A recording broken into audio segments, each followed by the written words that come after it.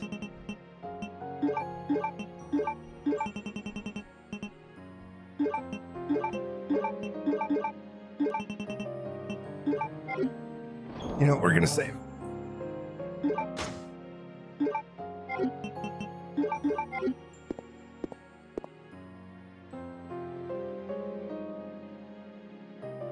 Yeah, it's the end of the Rockfort Island section as Chris. I don't care.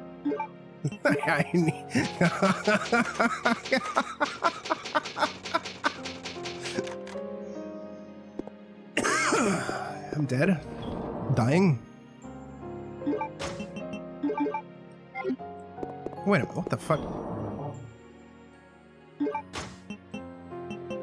We've never had to use this biohazard card again, and it never asked me to dispose of it. I think I missed a door for it somewhere. I don't care. This is so much handgun ammo. Holy shit, dude. Again, granted, we're using the infinite rocket launcher, but still, that is so much goddamn handgun ammo.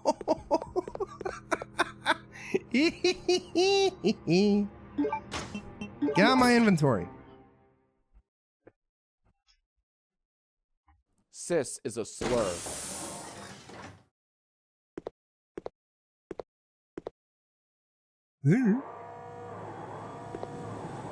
Chris looks at that plane. Oh no, I have to fight this thing. Oh wait, no, I could use this to fly. Claire. I'll save you.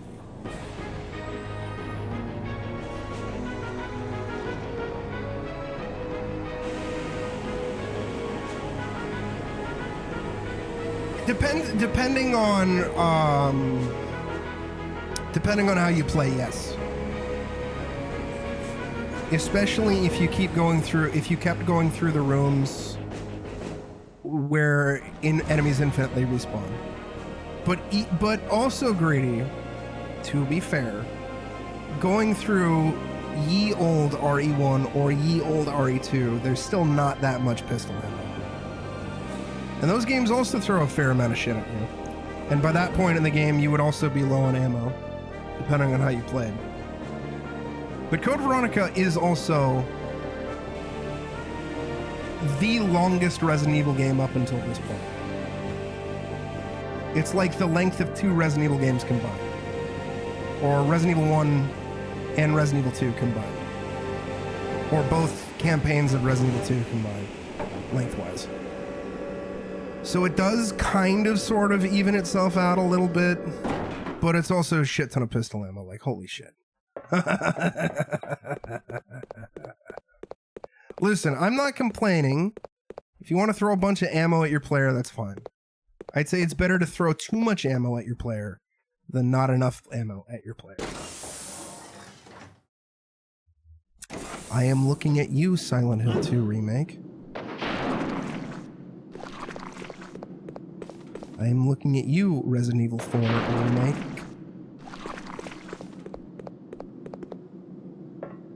I'm sure there's some people out there who are like, what are you talking about, dude? Silent Hill 2 Remake and Resident Evil 4 Remake throw plenty of ammo. No, they don't. Objectively, they don't.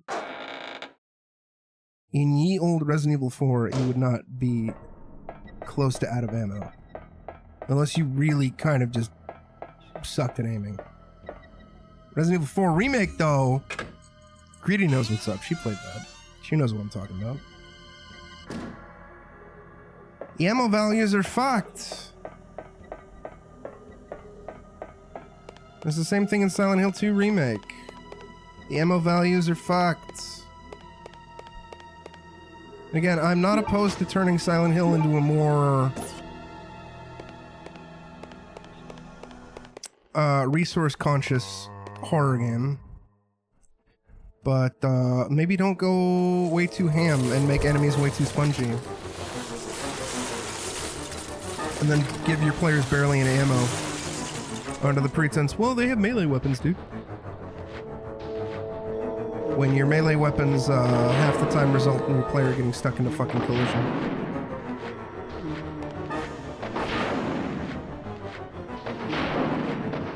100%. Instead, they go, well, we're giving you gunpowder and other tools that you can craft to make ammo.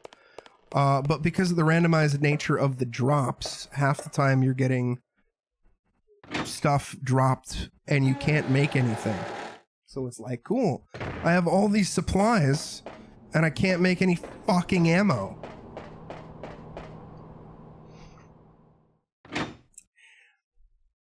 Not to mention the knife in Resident Evil 4 has durability, meaning you can run out of ammo and run out of knife and effectively be soft locked and have to restart the checkpoint.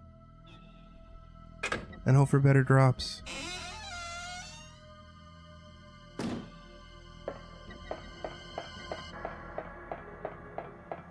And if you're watching this video and your default response is oh, get good, suck a fart out of my ass.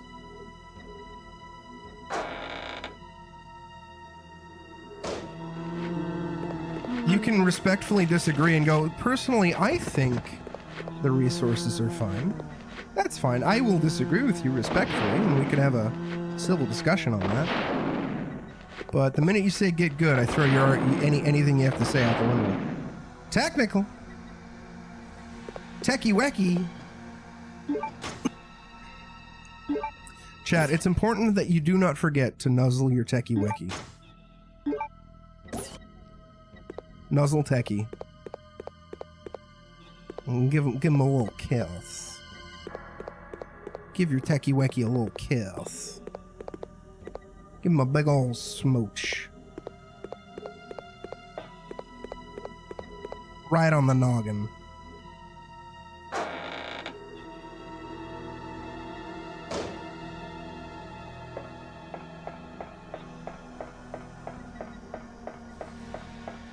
Resident Evil Village, dude. Tech. Were you trying to have mommy makeout hours with Lady D? Were you getting horny on main over Lady D? It's fine if you were. Everybody was. Everybody did. Everybody does.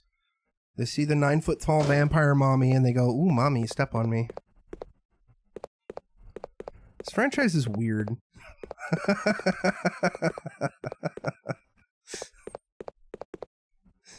In one game, you could play a game where there's fucking incest Riddler running about doing incest Riddler shit, and then you can put up another game and you're fucking dealing with a fucking 9-foot-tall vampire Dommy mommy. That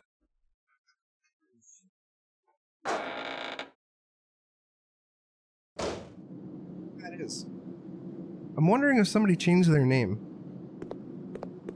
I'll have to look into it later.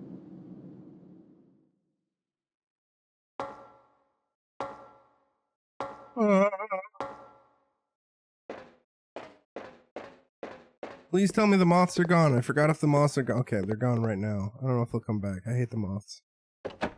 The moths upset me. The moths make me angry. Okay. Shoddy ammo, go in there. Pistol ammo, go in there.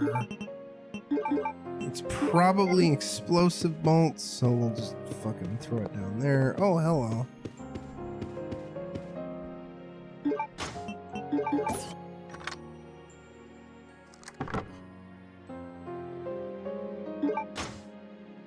Paperweight? Yeah, I want a paperweight. Give me that paperweight. There's a file.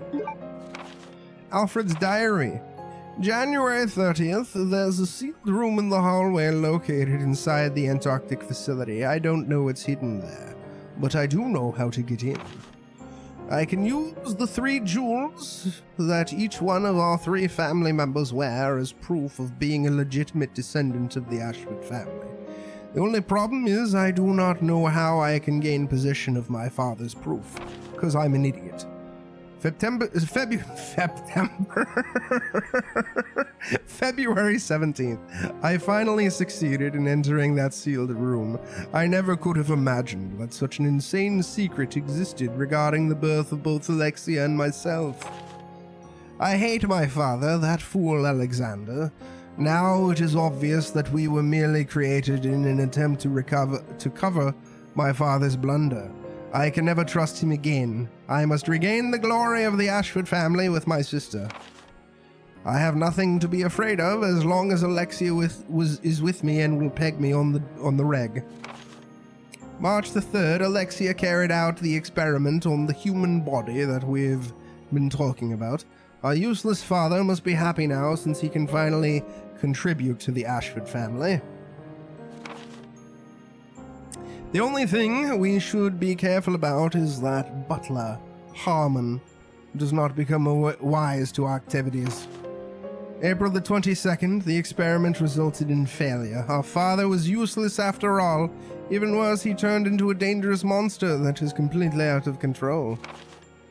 We tied him down and locked him up in an underground prison cell. However, Alexia seems to be close to a solution. Beyond all my expectations, she now says that she wishes to conduct the experiment on her own body.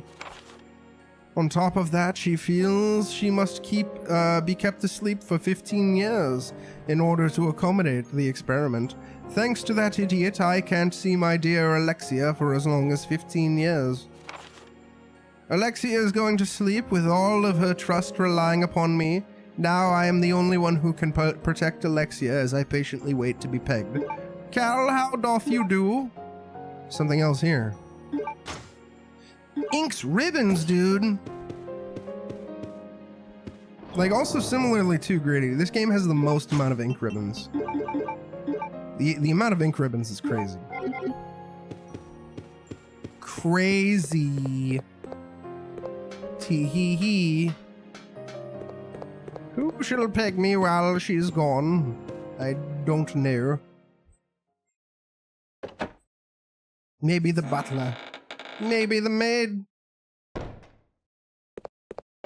Maybe a licky boy. Oh no! Get out of me. What the fuck? Get off of me! Get off of me! You bad. Tightly sealed.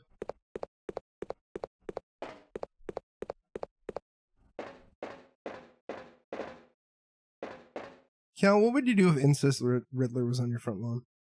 Getting pegged. More importantly, Cal, would you peg Incest Riddler? Don't lie.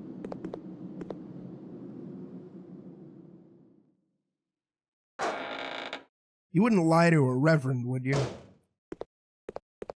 That means you're gonna go to extra super double secret mega hell. Use that more often. Don't lie to me, otherwise you're going to hell. I'm a reverend. Hey, I see those grenades. Give them to me.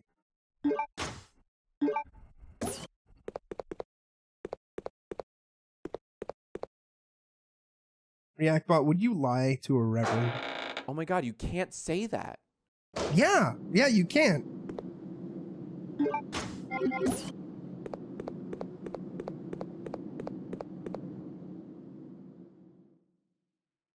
Peg me while she's gone. Tee hee hee hee hee hee. Yeah, we can go over here. Fuck you, giant spider. I hate you.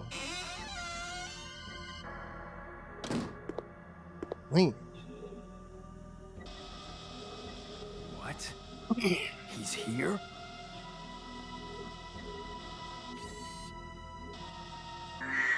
I don't give a fuck.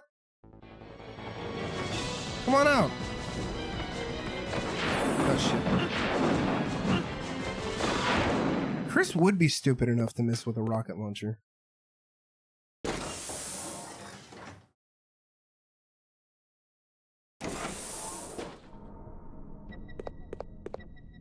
Nothing strange.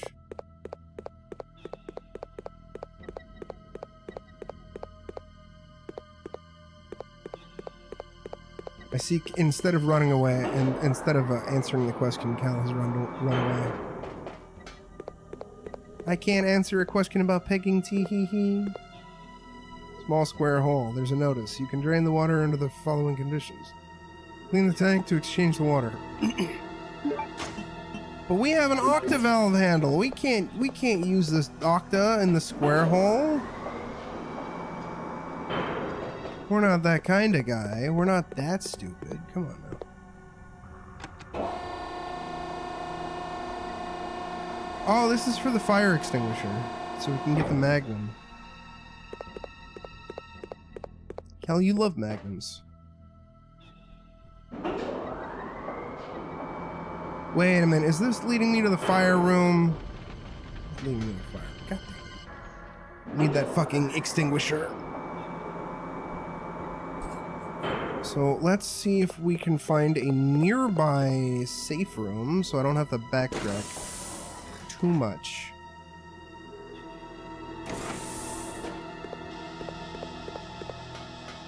Seem to recall there being one somewhere around here. Somewhere in... around here? Probably not here, but... somewhere.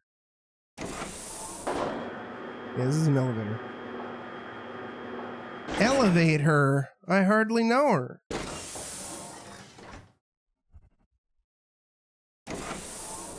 My life is an empty shell. Lay sigh. Yeah, basically, React Bot. Right here, right? Danger, danger. High voltage. When we touch. When we kiss. Danger, danger. High voltage.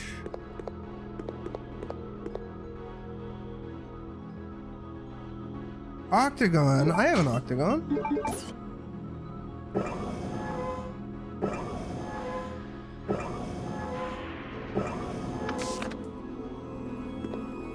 Nuzzles your bussy wussy, dude.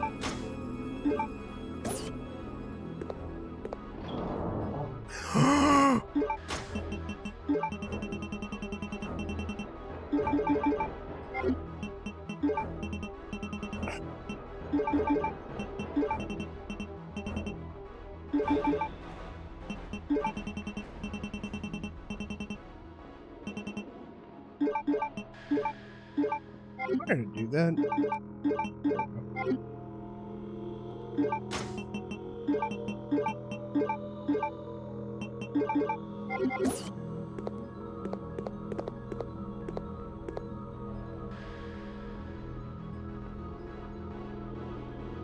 Good spam. You know, it's really cool that, you know, when I was a kid, I was like, oh man, when I'm an adult, I'll get so many phone calls from people I know and like friends and stuff like that. And then it turns out when you're an adult, all you get is fucking spam calls.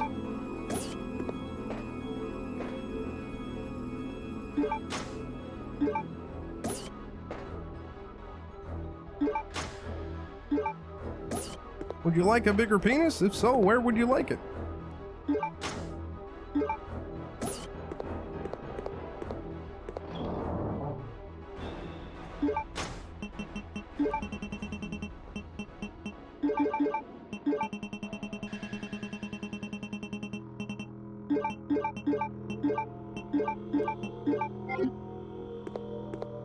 On your left hand.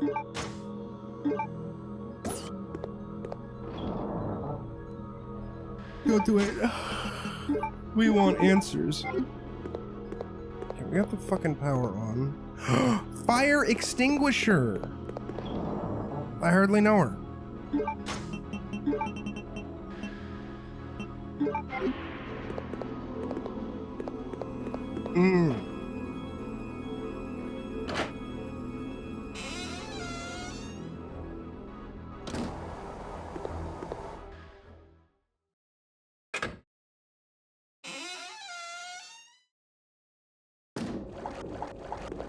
I hear shit flopping about in the water.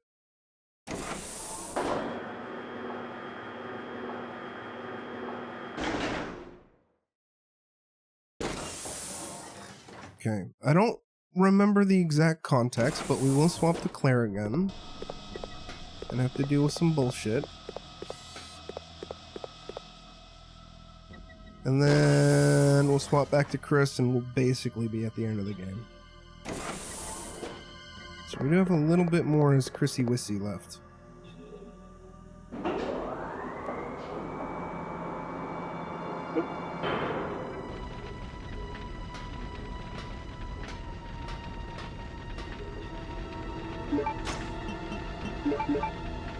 What do you mean, dude? We're right next to the fucking fire, dude.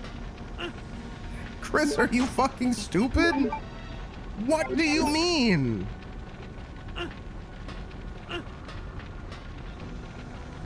This is literally what it's for. Oh, fuck.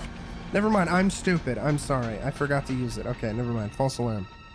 I'm gonna pretend that didn't happen. You all forget that. I don't ever want to see that again. Yeah. It never happened. Shut up.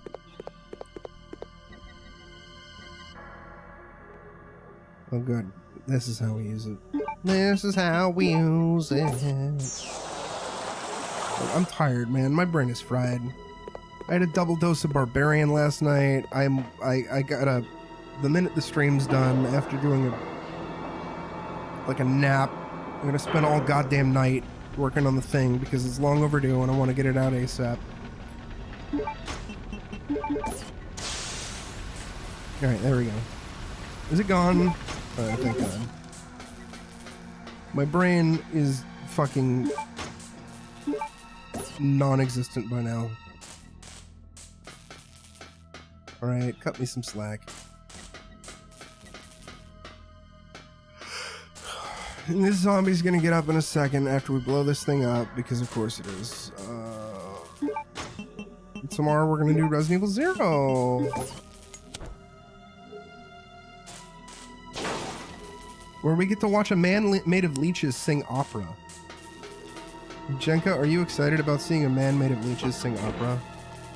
I hope you are.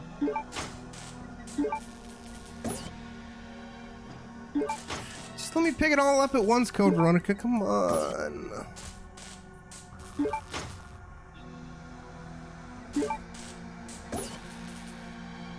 There's nothing left. Cal, can you quote that? I know quoting it would defeat the purpose of it being your secret kink because it immortalizes it for everybody to see, but you know. Do it anyway. Also, I just remembered, chat. This is really, really important for me to point this out, but every single person in chat is cute. Sorry to be the bearer of bad news, but it's true. Oh, fuck you!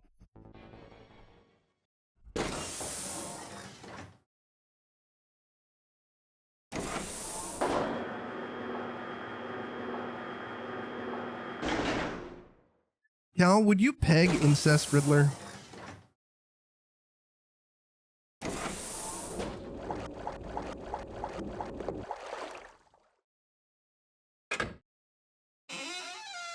This is giving me all the feels.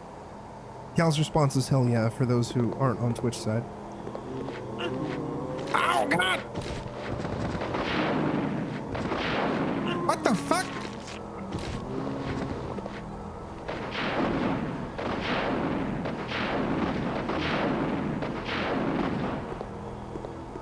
Cal says she'll put it up on OnlyFans and React Bacon watch.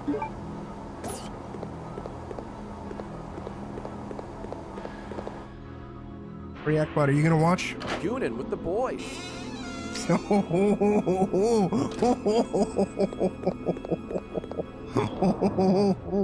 I think that's a yes, Cal.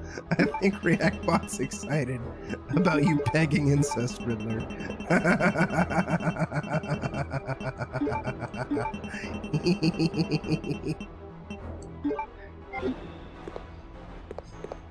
How can you quote that?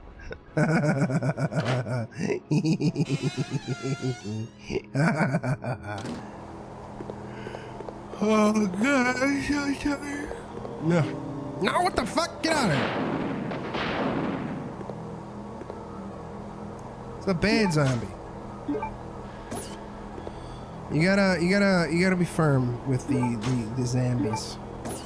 They're like, no, that's a bad zombie. Get out of here. I'm sick of you. Thanks for the gold, kind stranger. Unless it's Bubba. Or Bub, rather. Bub the zombie, you have to be nice to. Woman drawing water. If you're not nice to Bub, I'm gonna be very upset with you. Okay?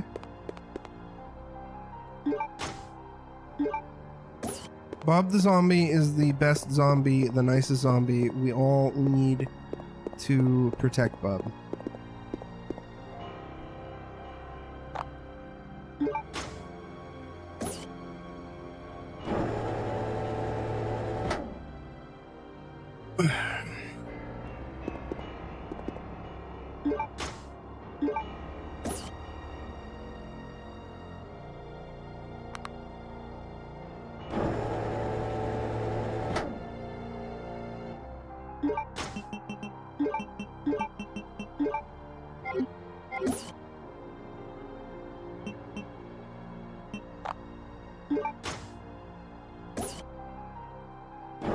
For those who are unaware, Bub the Zombie is from Day of the Dead.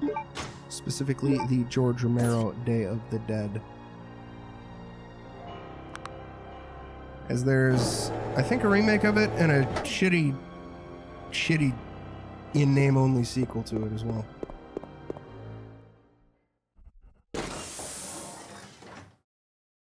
Because George Romero's Dead franchise is split up against across multiple studios.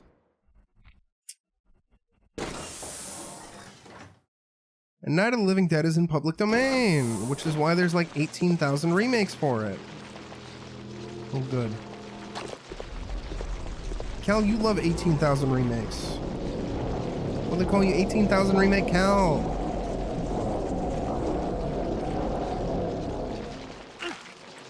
Can I pick it up, please? Really?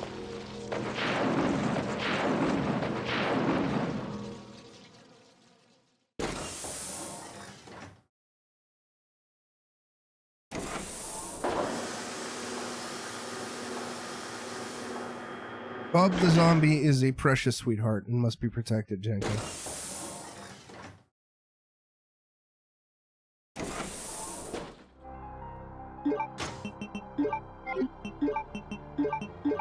Yes. Now, there might be more shit in there, but I wanted to get out of there so I don't get fucking bit to death by goddamn ants.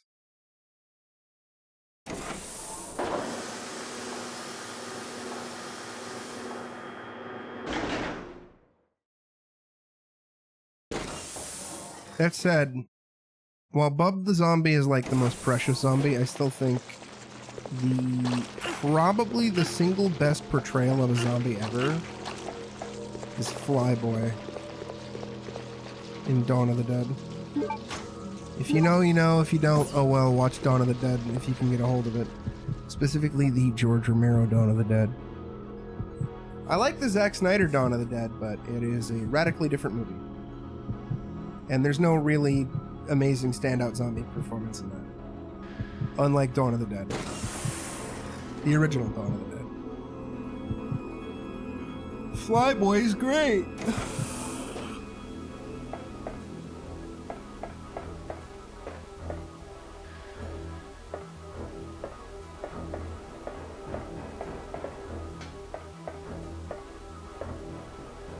Something is written on it. As twins, Alexia and I are two sides of a coin. A design is carved under the name of Alexia. Heart, spade, AA, crown. There's a button with a design.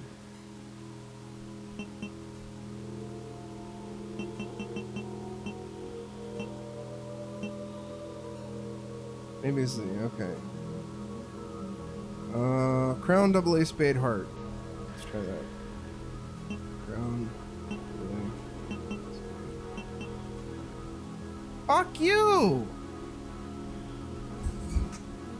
Oh my god. Oh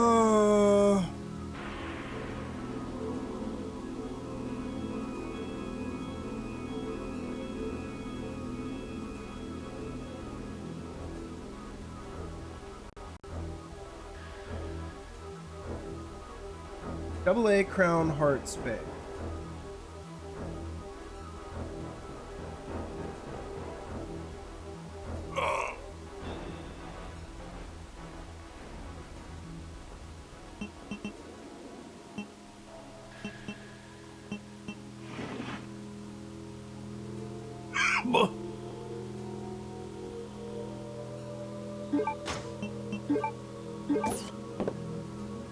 There we go. We've done it.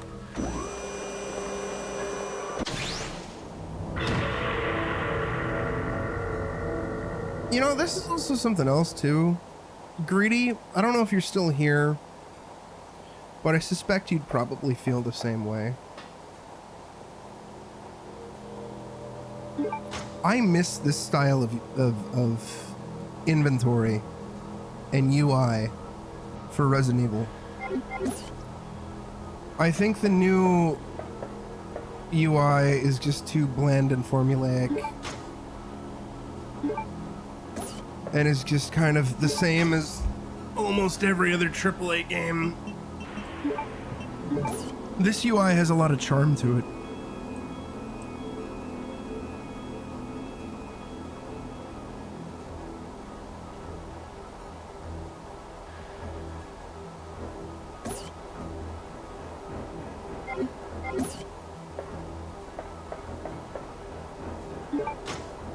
Wait a minute, Chris Redfield's only 5'9"? Oh my god. I always assumed he was like 6'1" or 6'2".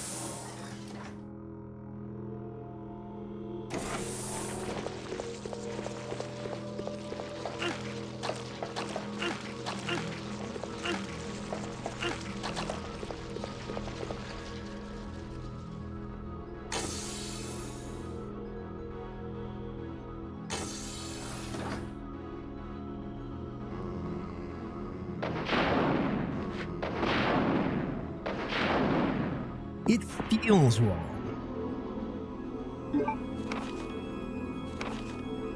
After discovering the remains of an ancient virus within the genes of a queen ant, I have been concentrating on the research of ants.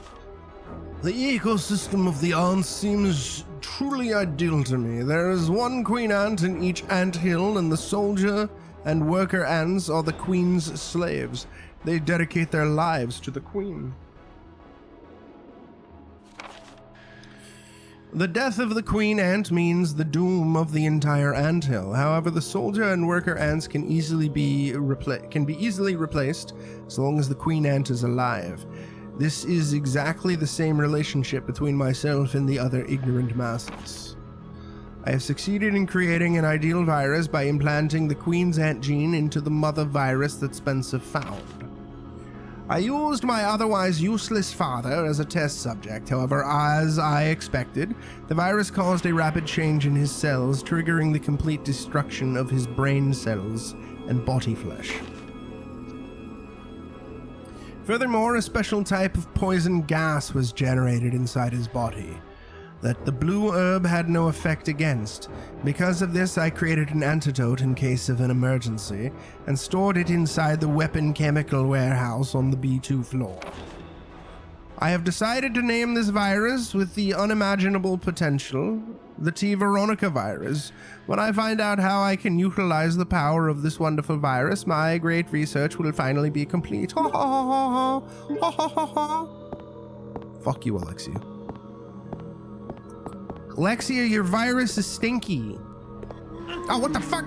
Get off of me. Get out of here. Cut it out.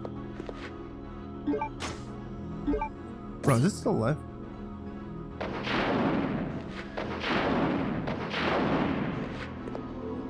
Oh, you're alive.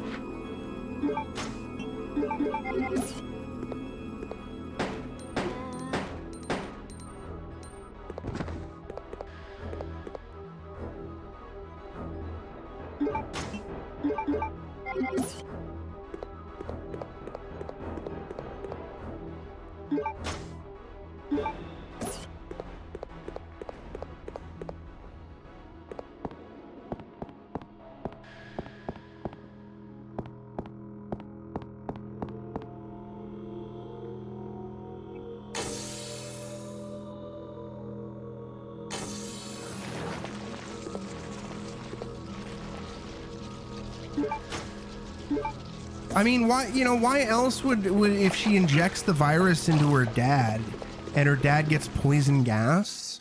Like, come on now. It's got to be a stinky virus, dude.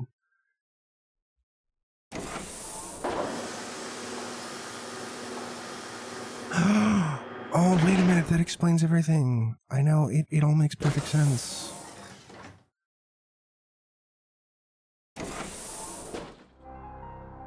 This is Greedy's favorite Resident Evil game because Alexander Ashford is releasing stinky poison gas because of the virus, and it reminds her of her Chinese earthquakes.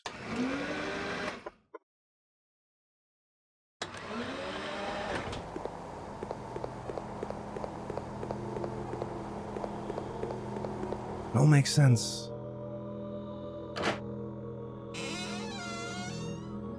See, that's the sort of playful ribbing I'm talking about, Chad. Where I can playfully rib Greedy on her like of Code Veronica with some insane bullshit stupidity. And presumably she won't get offended by it, at least offended much by it anyway. Or at least know I'm coming from a jokey thing. The Tonky virus, dude? I love it. Uh-oh, Tonky.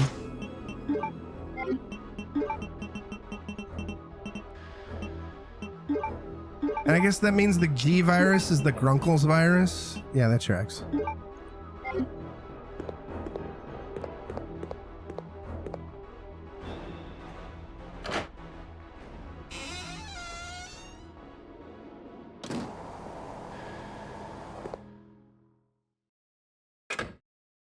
My children are fucking in the background. Alexander Ashford, probably.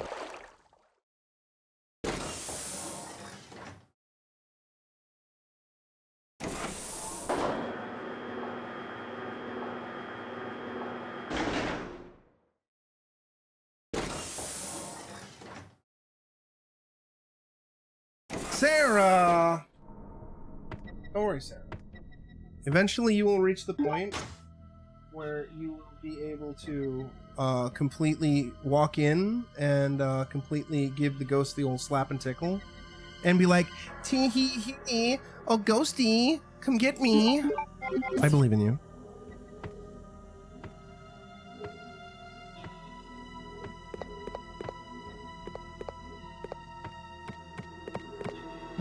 Hey, cut it out.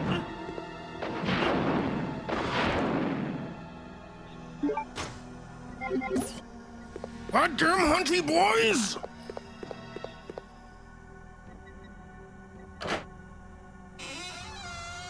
Listen, Sarah, I am going to be 10,000% real with you. I used to be in the exact same boat, and I know numerous people who are like that. Numerous people. Numerous. Who are unable to play Phasmophobia by themselves because they get too scared. And my recommendation is always the same. You just need to play more of it. Either with people or by yourself, and eventually the horror will disappear. But if you don't want to, that's also fine.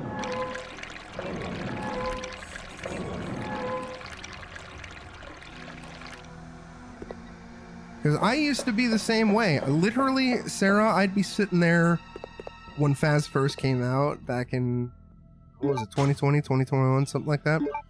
And I'd be like, this game ain't shit. This game ain't nothing.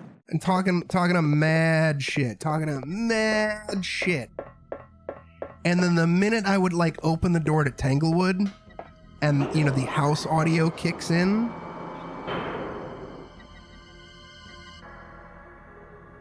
boom. All the hair on the back of my arms would stand up on end. Well, that's why I would recommend, like, so long as you don't mind the fact that you would not be earning any money or XP, right? Use custom difficulty and disable lose items on death. So that way you can go in, you can learn, like, abuse custom difficulty until you feel more comfortable. That's my recommendation for everybody. Just use custom difficulty. Learning's the point, Sarah. You can then learn the ghost tells.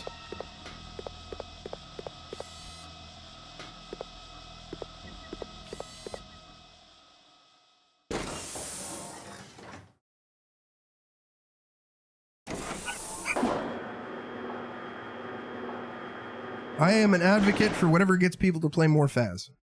And if using custom difficulty to make the game pathetically easy, even though you don't earn any experience, it gets people to play more Faz, then cool.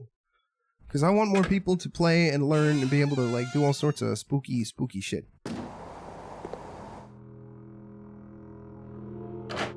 Like, Sarah, if you play it enough, you will surpass me. You will become the real Zach Bagans. You will be able to do 0% no evidence, identifying the ghost the minute you walk into the room, and just being like, ooh woo, ghosty woasty. You ain't shit. You ain't shit. You a basic ass bitch. And then you give the ghost the old slap and tickle.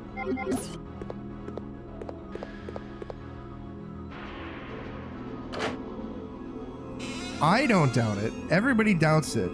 But I am right. I am 10,000% right.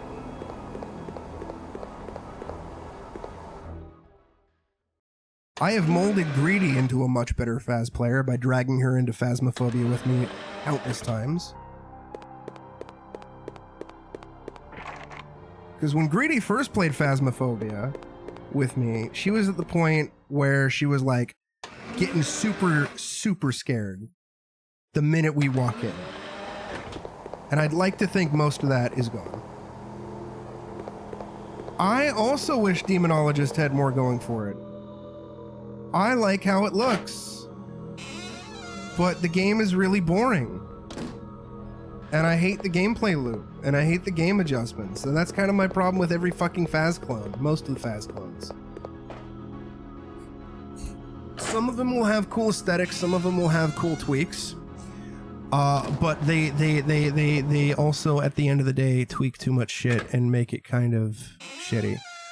I mean, Sarah, at this point I don't think so, because Demonologist has been out for like 2-3 years at this point, and it's still kind of boring. It's like Forewarned. I appreciate that Forewarned is like Egyptian Phasmophobia, but Forewarned has been out since like... That was one of the first Phas clones. And, it's still really boring. It's arguably even more boring.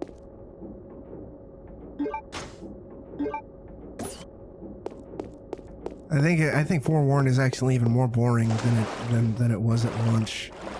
Because like the whole banishing the Magi thing, it's a neat idea, but it's just really boring.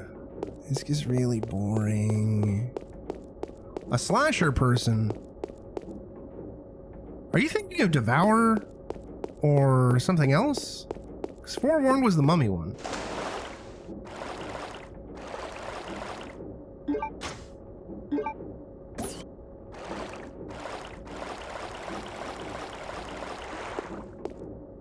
I do want to do more Devour, and I would also love to revisit Pacify, because I've only played Pacify once.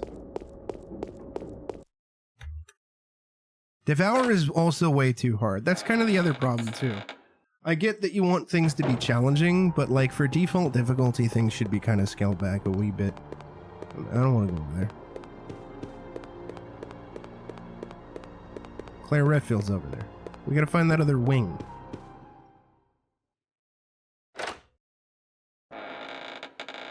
Most people have a low threshold for spook, Sarah. Most people do. Then you have people who have a higher threshold for spook. And, you know, they enjoy playing spooky games, but they'll still get spooked. And then you have me. And I might be an anomaly, honestly. I genuinely think I am an anomaly. Because the amount of times you will see me spooked on this channel playing a spooky game is few and far between.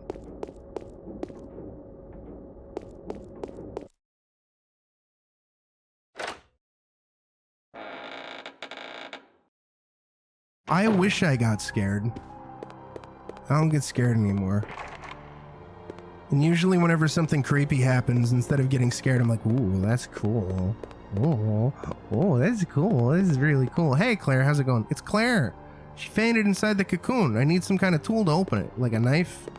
Like a stinky knife? Like a booty butt cheese knife?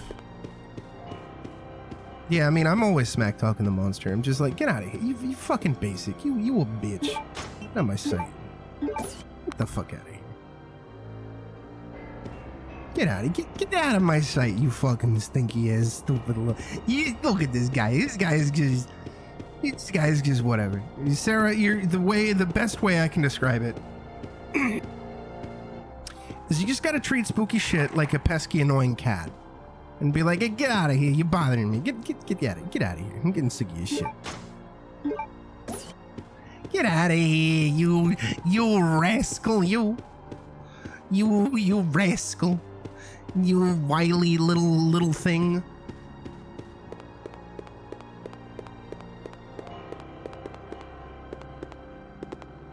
I think it would also help if you played a lot of terrible horror games that are just jump scare simulators, and then you'll eventually just be immune to everything.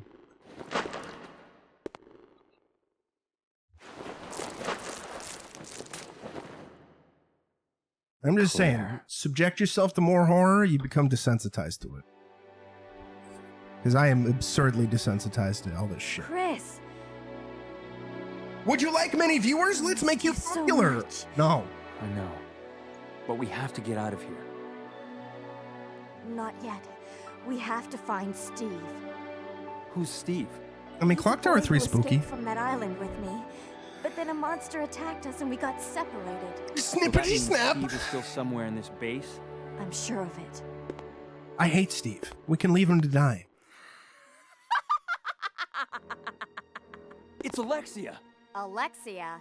There really is an Alexia? Yes! Claire, you saw a video of her of a child. Come on now. It is almost time, you genetically inferior siblings. After her! She might know where Steve is. Let's go.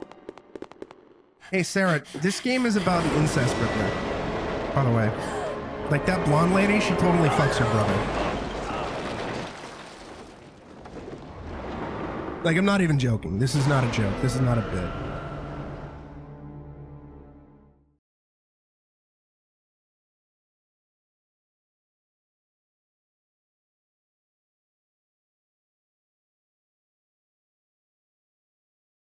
Also, this game has the worst supporting character in the history of Resident Evil. Chris! No! Oh no! Just Not go. Steve. I'll be fine. But Chris! You've got to save Steve. No, don't save Steve. Sarah, I'm not gonna have fun saving Steve. I hate Steve. I wish Steve died like 2 minutes after we met Steve. Are you kidding me? Brad Vickers, the chicken heart meme character of this franchise, is a better character than fucking Steve. And I will die on that hill. God damn it.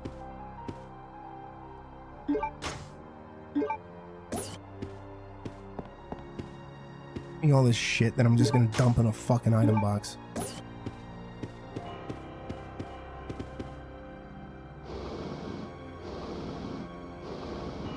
Brad Vickers literally left Chris and Jill and co to die in Resident Evil 1, and he is a better, more likable character than fucking Steve. I hate Steve. All of my homies hate Steve. Steve is irredeemable. Steve is literally the worst.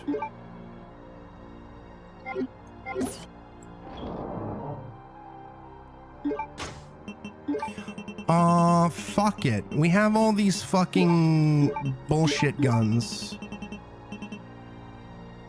Yeah, why not? Let's use them. We're never using the aid sprays. It's a matter of principle. But let's save, because it's been a hot minute and I don't want to run into another. We are getting close to one of the most bullshit parts of the game. Oh wait, I forgot. There's no encrypt. There's no typewriter in here. Okay, good.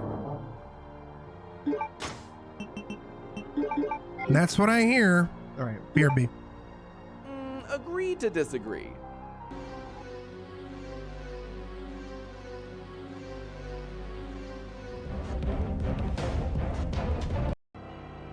We can only hope that when this game is remade, Steve gets a glow up. But also, I kind of don't want Steve to get a glow up. I kind of want to keep hating on Steve. I know that he's apparently better in Dark Side Chronicles, but I haven't played Dark Side Chronicles, so...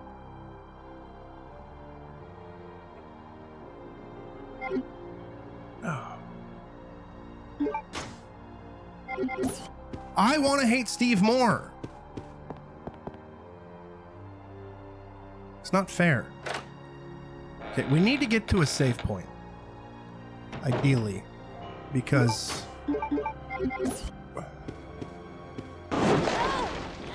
Hey, fuck you. Oh, good.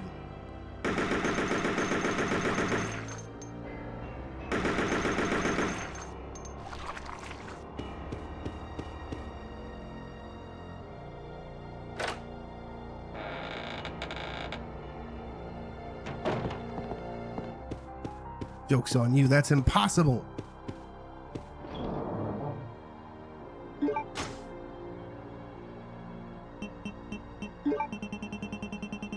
Oh, that's right. This is everybody's hourly reminder that they're cute. Sorry. Wait, no, I'm not.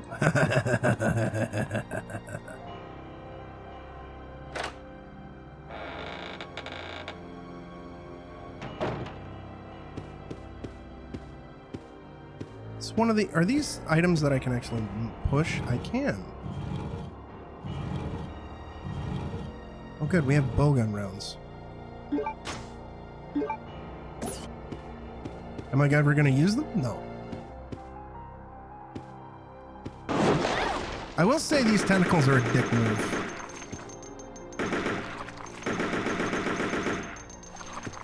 Absolute dick move. God damn it.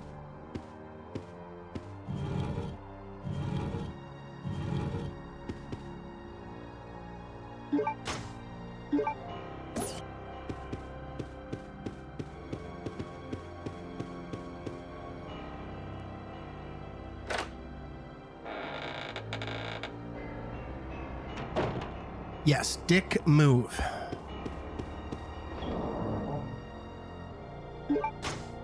You have very little reaction time when they pop up to not get hit. It's fine if it's like, okay, you know, you don't know about them and you run forward, but like I knew about them and was trying to creep ahead and I still got hit. I think that's a bit shitty. Just a bit. Just a smidge shitty.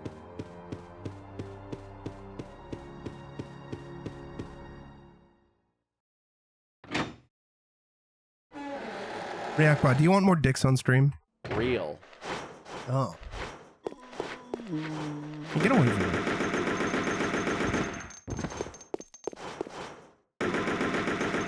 Stay down.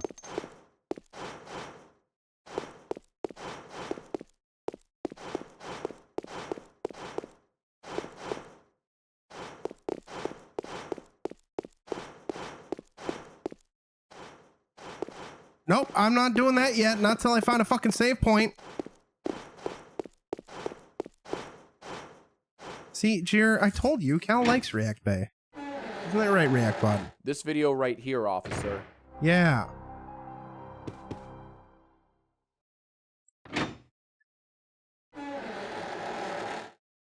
Listen. I have an infinite rocket launcher, and I've been pretty loosey-goosey with saving on this playthrough because of the infinite rocket launcher, which hasn't been wise, because they're always... Not this room! there always is a distinct possibility that the game could crash, which would suck. Or I could get a power outage, or whatever. But usually when I feel comfortable with a game, especially if there's if I'm using like some bullshit infinite weaponry gun, I get loosey-goosey. And that almost led to a game over where I would have had to add redo about 2 hours of progress. This is the PlayStation 4 port, yes. And the PlayStation 4 port literally just is the PS2 version of the game, but emulated. Which kind of makes it a not great version of Code Veronica. Like, Code Veronica X on PS2 is, you know, it's an upgraded version of Code Veronica, but apparently it has a bunch of issues that the Dreamcast version didn't have, and said issues were ironed out in Code Veronica HD, which is the 360 PS3 port. And rather than bring the 360 PS3 port to modern hardware, which is what they did for Resident Evil 4, they just decided to slap the PS2 port on PlayStation 2 Classics emulation, which is a little annoying. Jenka, welcome to modern game development. Kinda Lazy is kind of the go-to for many companies releasing older games. Like the PS4 port / PS5 port of Resident Evil 1, 2, and 3, it is just the PS1 version running in an emulator. Now, to some extent, that's kind of cool because, again, I'm all about preservation, even preserving the oldest versions of games. Okay. But also, at the same time, there was a better version of the game kind of staring at them right in the face. So. Okay.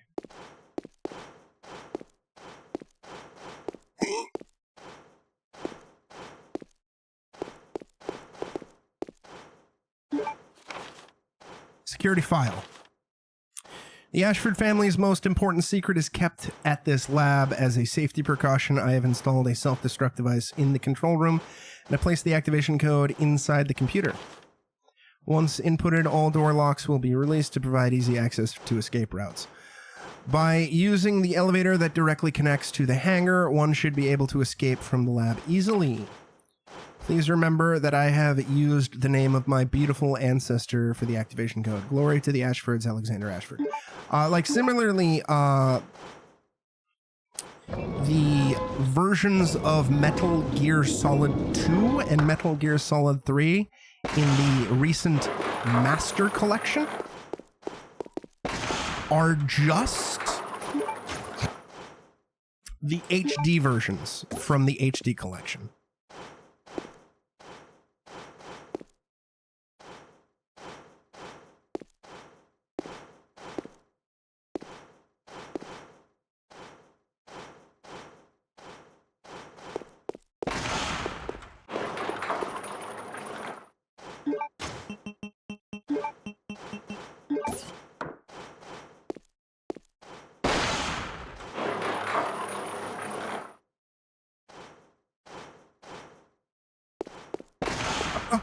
Jesus.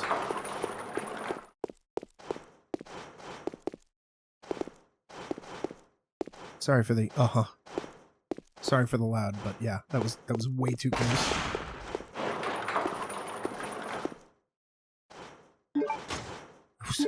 Way too close for comfort. And now it's locked in. Okay, there's no save here. Great. This is kind of a dick move. This is kind of another dick move. Considering that there's an insta-death thing there, and also Steve can easily fucking kill us. So here's what we're gonna do. Like, there should be a typewriter in here. The fact that there isn't a typewriter in here is kind of shitty. And by kinda, I mean exceptionally shitty. Okay, come on, just let me dump it. Okay,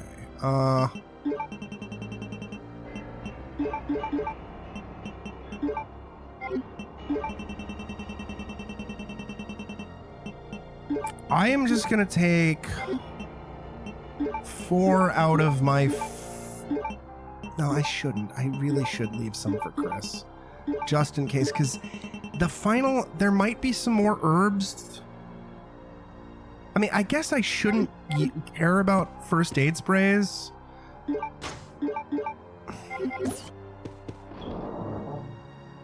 But the final Alexia fight is a giant pain in the ass. So, okay, we're gonna just use 3 and hope for the best.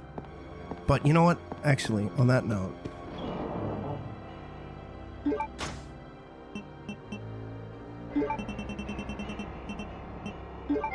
Then watch, I get really lucky and hit Alexia on the first shot.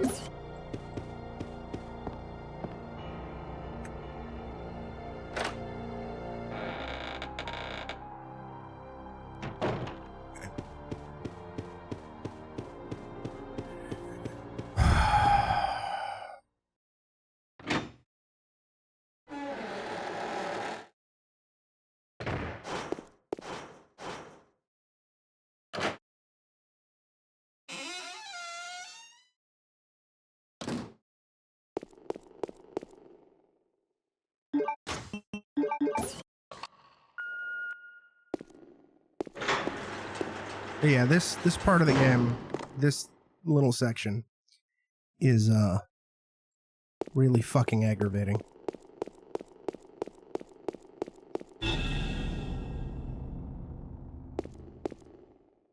Steve? We did save somewhat recently as Chris, but not recently enough for my liking.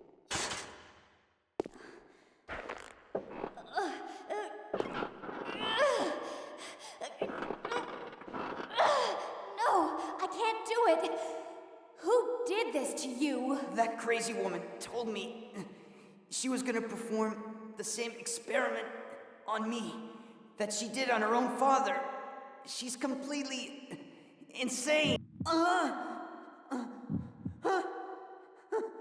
Don't mind if I do. What's wrong?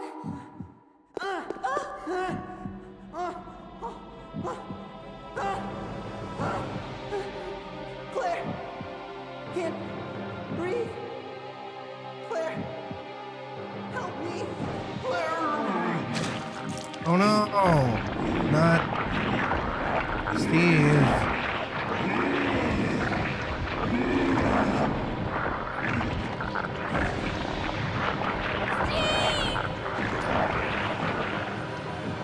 Oh no!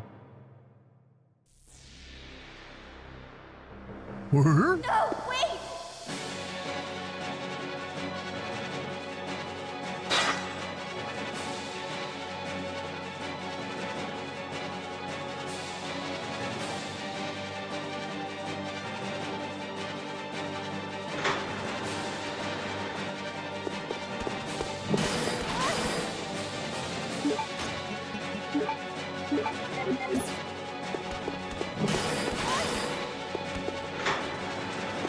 Oh, we made it. All right, we only had to use 1. Good.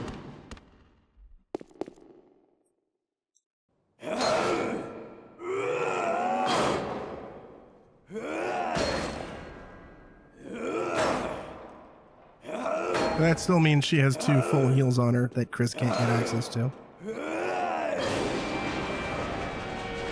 Oh no!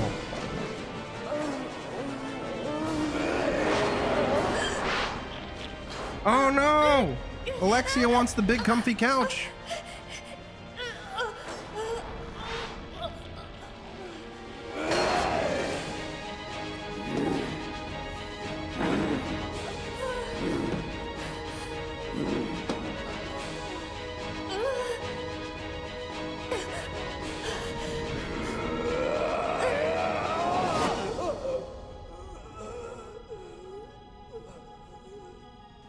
The universe is slowly drifting toward an irreversible entropy.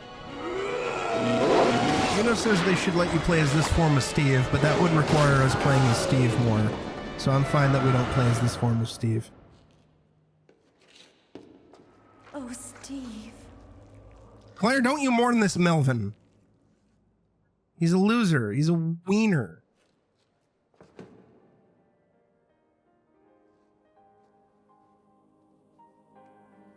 Look at him.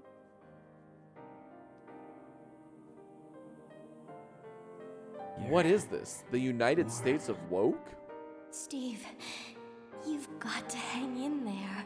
Okay. Now the main problem area is up here. save us. All of this going on up here You don't is wanna be what's like causing this. me the most physical This is discomfort. disgusting. It's What like the hell is a this? visceral Awful. reaction of If I could kill it, discontent coming I from would. this area. This But I area is legally not can't. good either. I hate I've this, considered but I'm mainly What are worried you about saying? this. I'm glad that I met you. Ah, good. Go to hell, God. Moose baby. I love Hideous, but beautiful in an ugly way, but mostly hideous. I got a shotgun. Steve? Steve? Steve?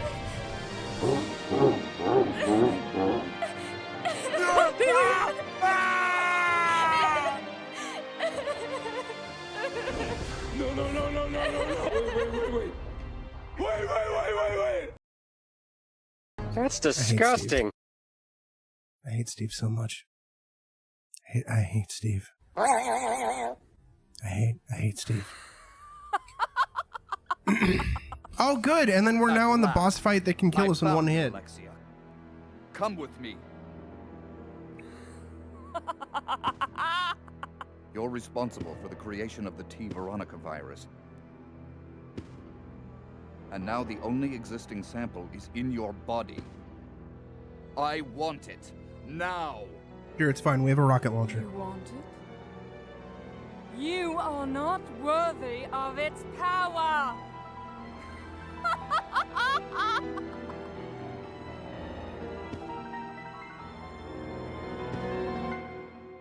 I will say I do genuinely adore the OST of this game.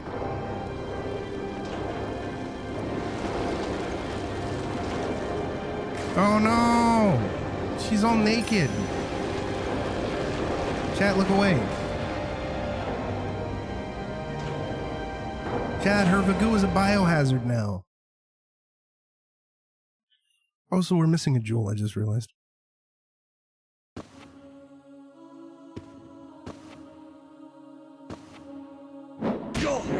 Yeah, but the minute you hit it, you die. Like, literally the minute you hit it. Unless you're Wesker.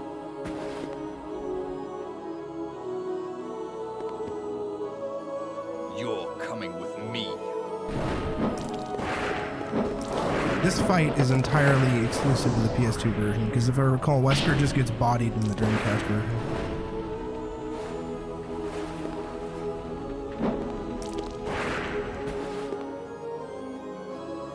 I say if I recall, or because that happened, I played it last year, but I just don't remember.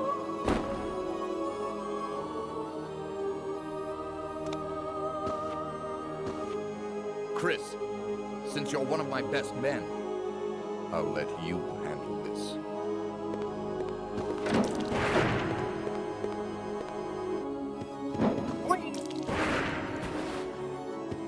Hey, baby.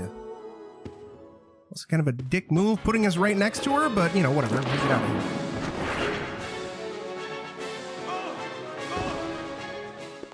Oh, okay. Alright, the fight's over.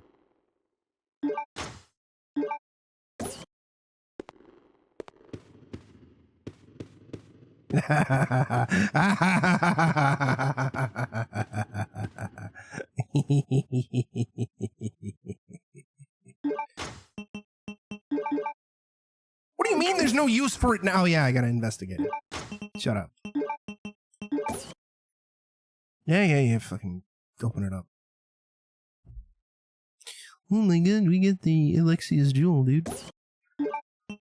It's red! Like her Vagoo. Because it's on fire. Saber, what the fuck are you talking about, dude? I wish I knew. Biohazard symbol is carved.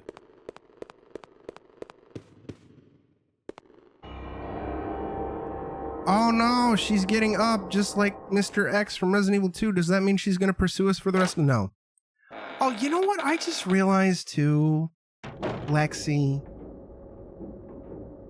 if you're still here, if they were to remake Code Veronica, they'd probably try to shoehorn in a pursuer enemy. Because that's also kind of been Resident Evil in a nutshell recently, is they've just been like, you know, that pursuer enemy concept is kind of neat. Let's use it for literally every fucking game that we have, dude. Even though it gets old. Old. There's no such thing as overbuilding your PC. If I had the money, I would overbuild the fuck out of my PC. I don't give a fuck. I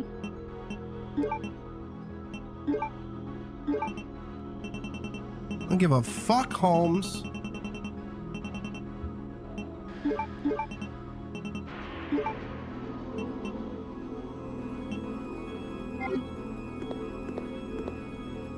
Oh yeah, I should save so I don't have to do any of that shit again.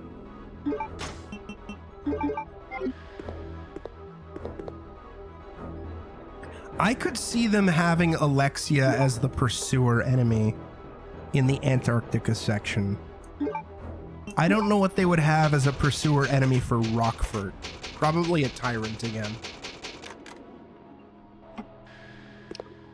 That or they'll fucking take the Bandersnatch and make it a pursuer enemy or some stupid ass shit.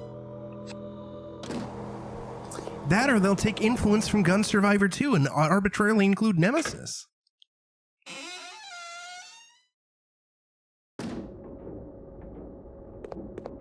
You can never overbuild your character. Unless, you know, you want a genuine challenge, which I never do.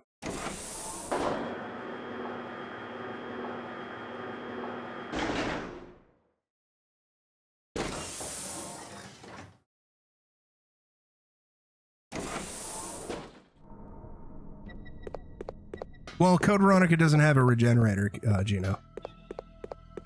And they already remade Resident Evil 4, and they didn't even use the regenerator as a pursuer. They just took the regenerator from 4 and kept him as is, but also made him more annoying.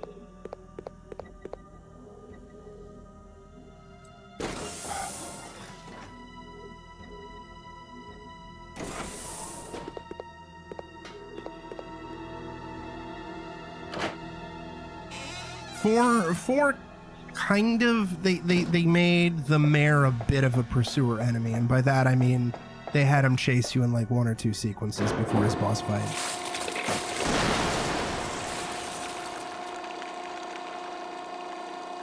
I just don't want pursuer enemies in every Resident Evil game. It's fine every once in a while, but doing it nonstop just kind of gets old. Like, we had 4 games back to back with pursuer enemies.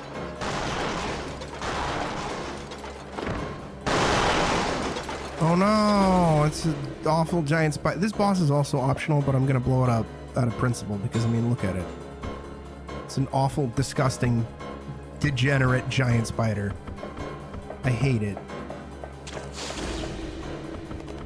Get down from there so I could blow you up properly.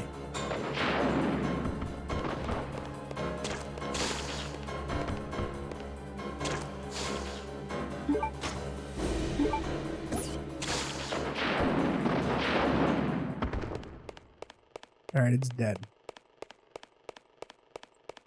Where's the last dragonfly? I don't remember. Hopefully we'll find it soon. We're at the end of the game.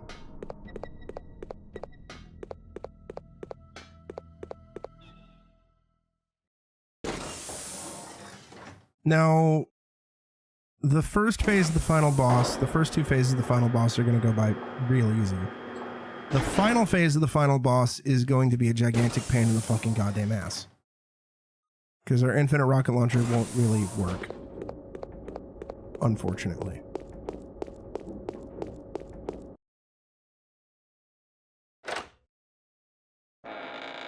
Oh, I do remember we have to claim the 2 fucking jewels from the tiger at some point.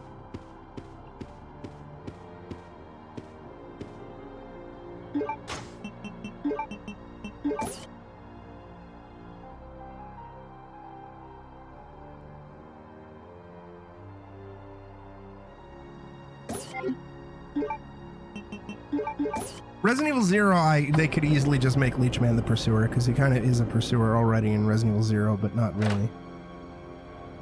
It just kind of pops up, and then somebody goes crazy with a violin for like a few minutes. And then you either just run away or kill him.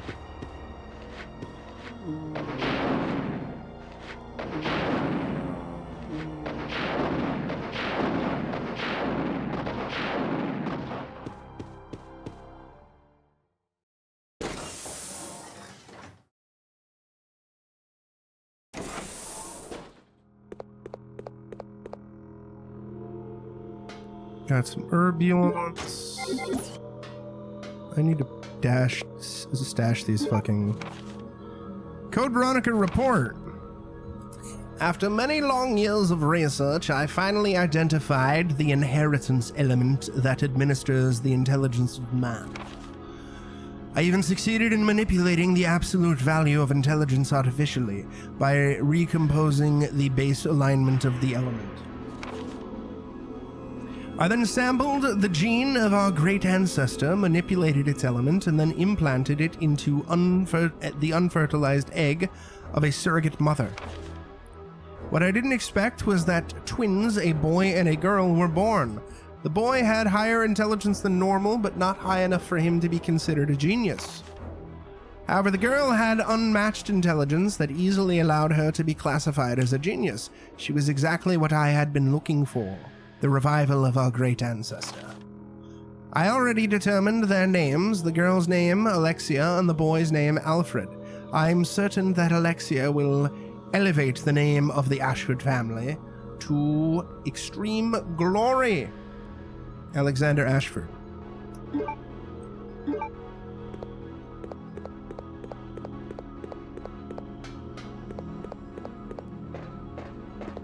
You know, that's also one of the things I just, you know, you could really apply to the Resident Evil franchise. Is so many people so many characters in this franchise fuck up the first rule of the casual criminalist. They ignore the first rule of the casual criminalist, which is don't fuck up your kids.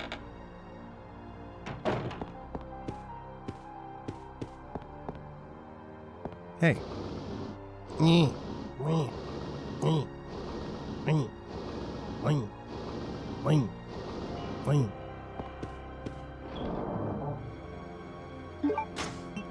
I'm going to dump the pistol. This filthy, disgusting, despicable pistol.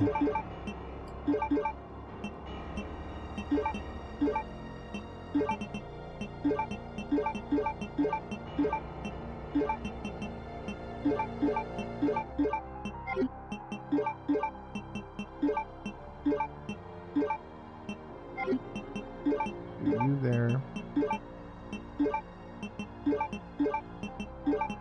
Saber, is this really important? Organizing your inventory? Yes!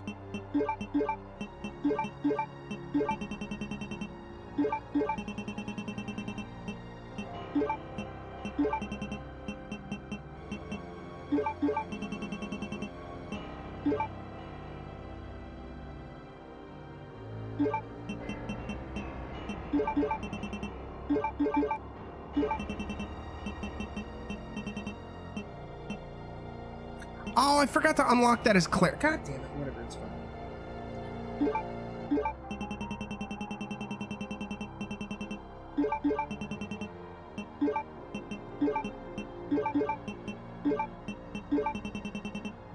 I don't think I need the biohazard card. Unless I secretly do.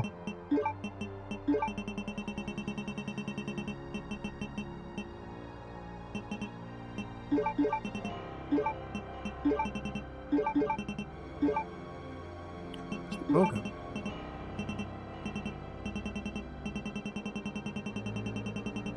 There it is.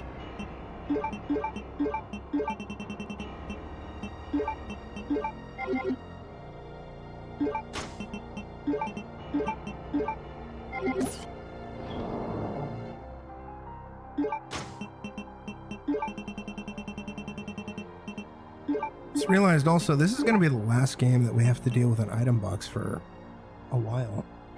It's kind of sad, actually, because Resident Evil 0 doesn't have an item box.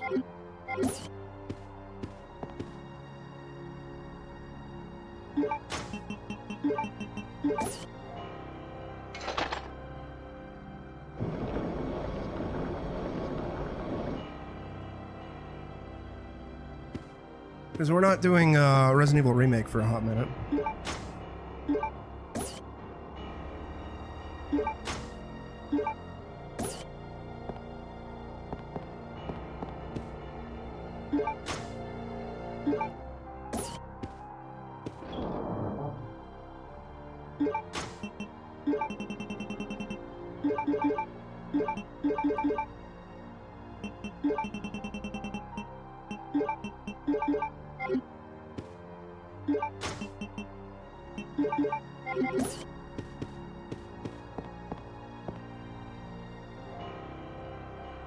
Ugh. Okay, we need the dragonfly thingy, and we need another dragonfly wing, and then we can basically access the final boss. Or something. I don't know, I just work here, dude. What space do we go? 5. Fuck it. Fuck it, chat.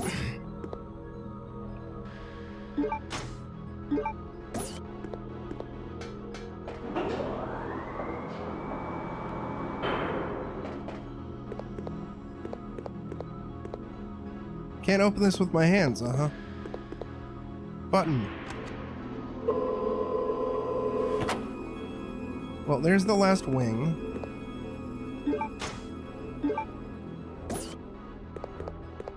Now we need the dragonfly thingy. Yeah, but what about the handgun ammo? That's right there. Give it to me. Thank you. Nothing there. Okay.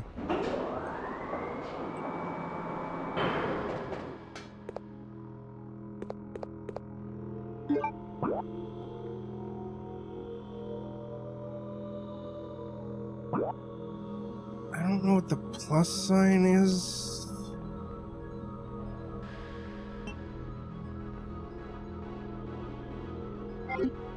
Figure it out.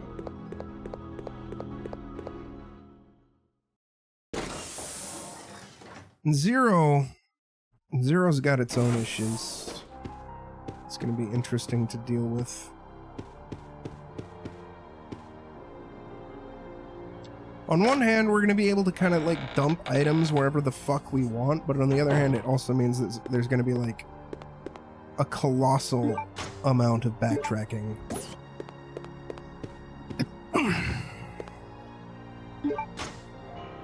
Especially if we don't have like a centralized place to dump everything. And I gotta go to the fucking goddamn fucking item box again. Fuck you, Veronica.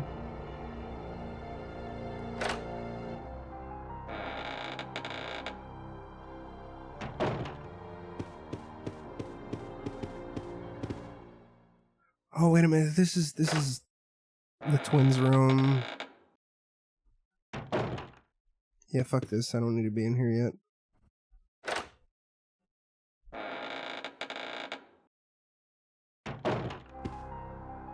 Oh, good, more herbs. More herby derbs.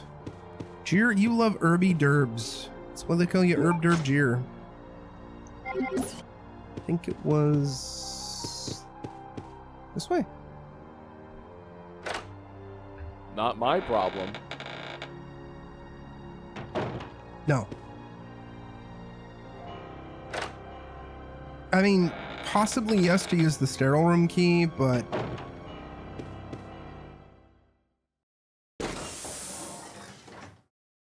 not yes for the item box.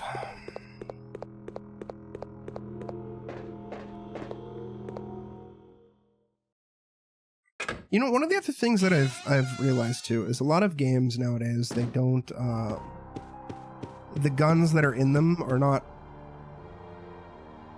they're like loosely inspired by actual guns as opposed to being actual guns. And I'm assuming it's a licensing thing. But I'm also wondering if, like, did games get the appropriate license to include those guns back in the day? One would assume so. But also considering all the instances of, like, licensing issues that pop up in modern video games. Why it's never really an issue on re-releases and ports and everything like that, if modern games just tend to avoid it altogether. Makes you think. Let's go to the twins room area. And then dump some shit. Dump more shit, I mean.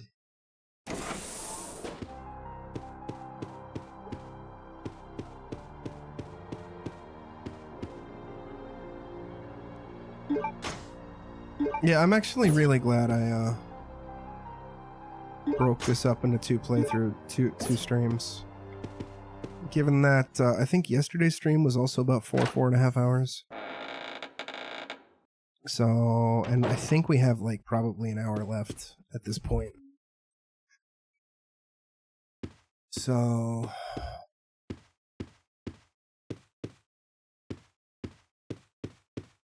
maybe less. And we're already at the 4.5 hour mark. Incident. Producer.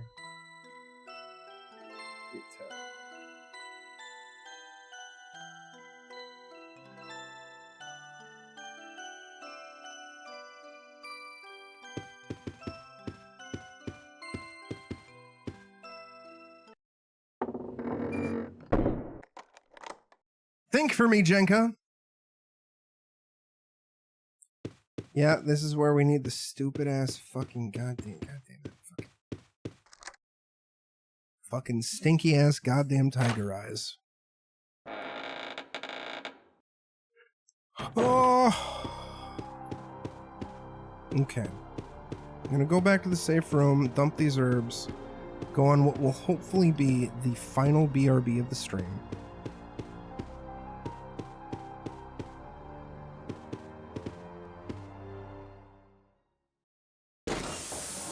Then we beat the game. I raid out. I'm gonna take a fat ass nap after I eat some food, and I'm gonna just try to pull an all-nighter with getting my thing done. Because we're now way behind schedule.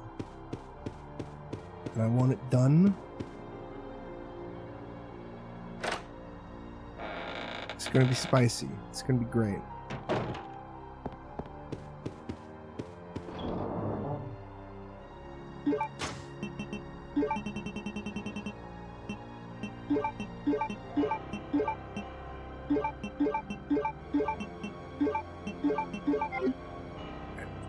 BRB.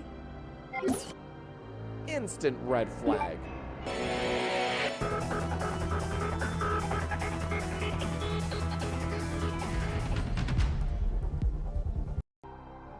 All right, let's beat this fucking game. God damn it. I know we need to shut off the power. Get the stupid tiger jewels.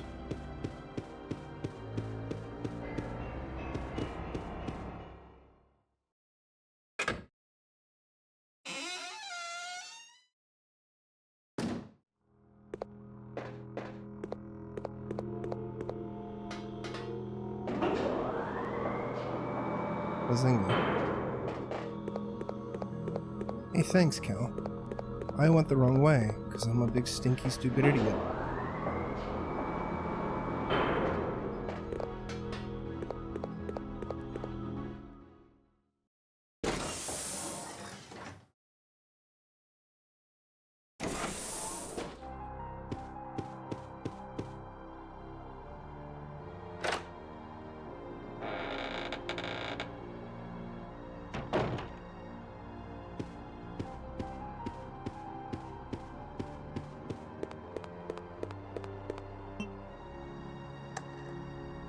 Get me in there.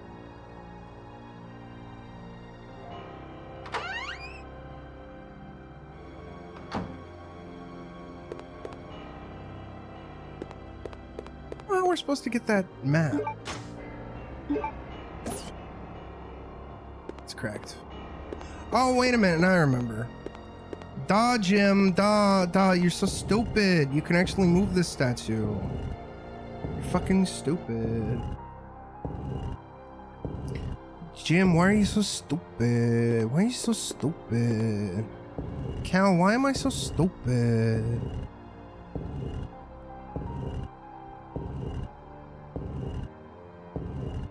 Get down.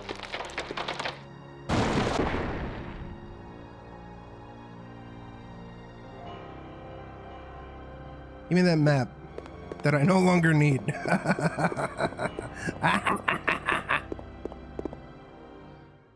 Is there anything in here that I missed? I don't know. Let's just take a quick gander. Just in case. I don't think so. Oh, wait a minute. I think this is where the stinky hunter is, right? Maybe? The poison one that I ran away from like a bitch? Oh no, this is where all the fucking ants are. Okay, fuck.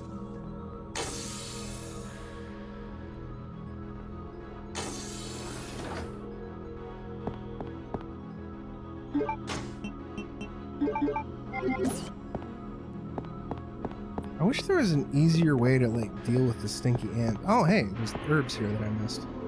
I guess blue herbs? God damn, this game throws blue herbs at you like a crazy person. Oh, and a green herb, good.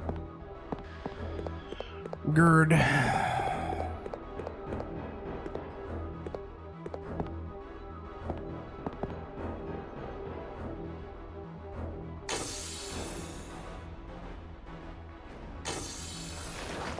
Oops.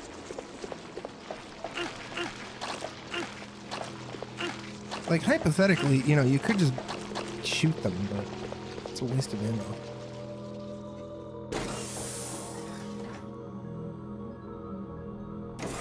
No, this is... Okay, yeah, no, we're done here. That's right. So where the fuck is the... Oh, Okay. Chat, okay. We're good.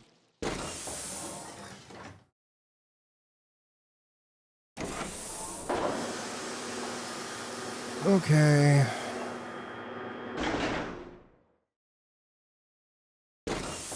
All right, I think this Saturday is Misao.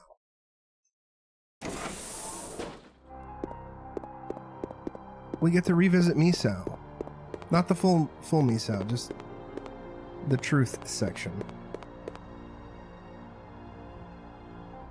By the shape of the files. You're probably a junior or a senior high school student. I'm leaning back so I can hardly read it. Misao Truth in 2024 HD remaster.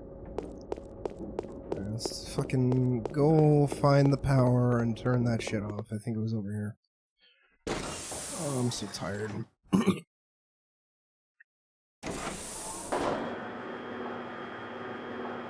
gonna take a fat ass nap when this is done and then just non-stop get that video done.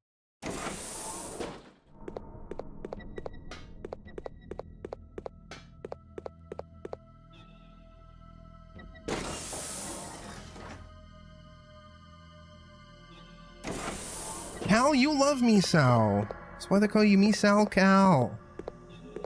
Misao Cal.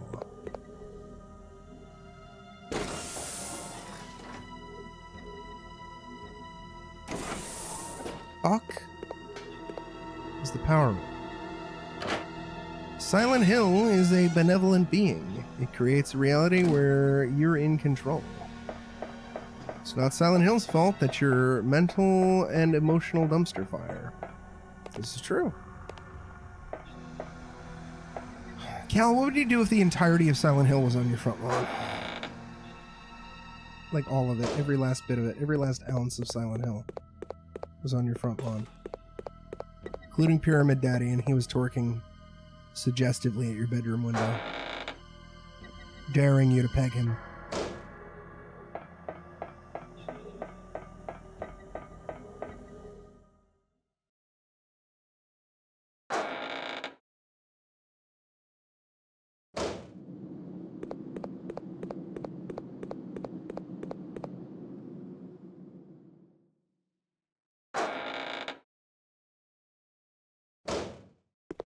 Go back to bed. That's not going to solve the problem. That's not an adequate reaction. Because when you wake up, it's just going to be there still. Pyramid Head's still going to be twerking at your bedroom window, suggestively, daring you to peg him. Cal, you get down there and peg Pyramid Head. Oh, fuck you, zombie. Cal, get down there right now.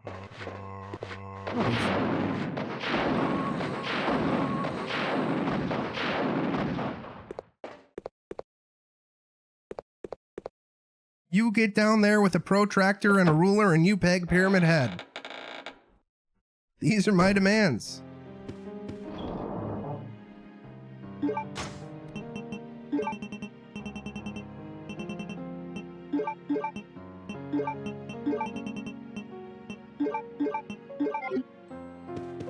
Fuck is the power room? God damn it.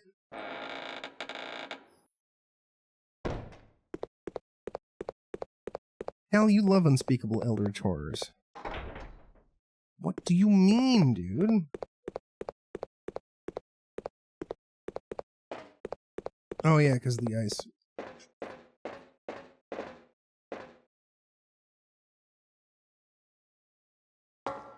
Hell, you love the circus.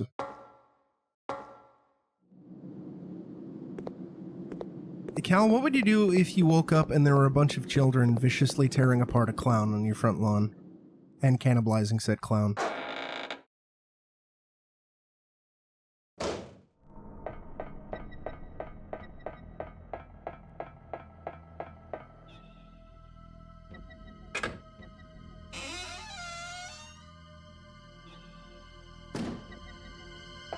Cal, you get down there and you cannibalize that clown right now.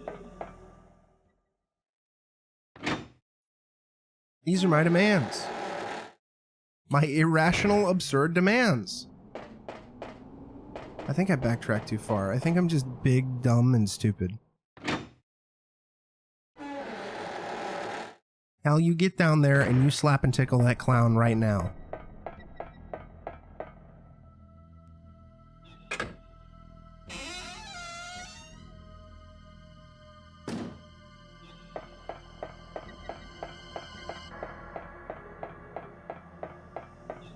Now that dying cannibalized clown is not going to slap and tickle itself, okay?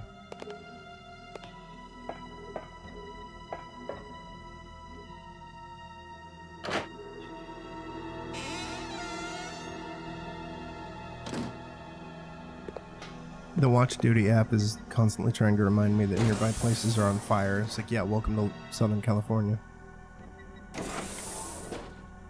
Where the fuck is the... No. No.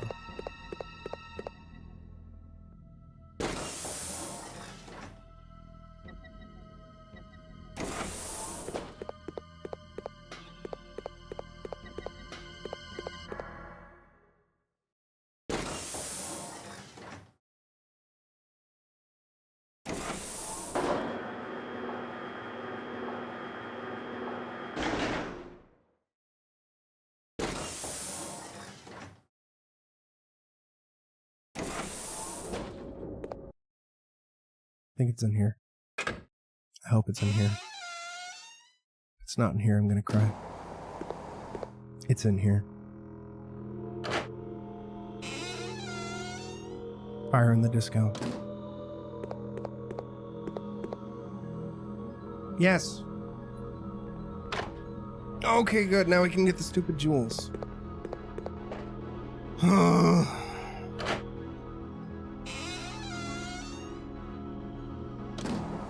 My rank is gonna be dog shit. I know that.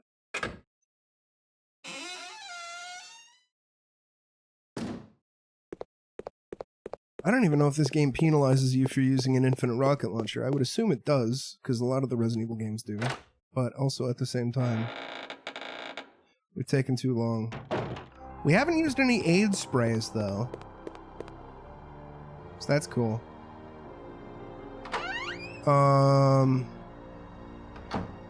Time is going to be pretty shitty, though. Wait, that's the wrong way, isn't it?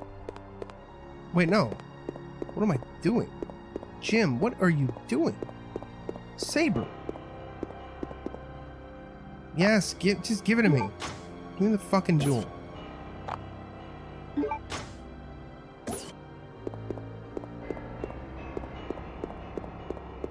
Cal, I think you should redesign your house so the only way to progress is with a tiger statue and jewels.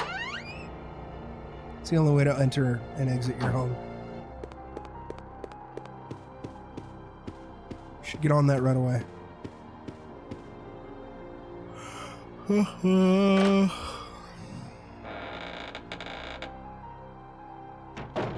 Oh, fuck you!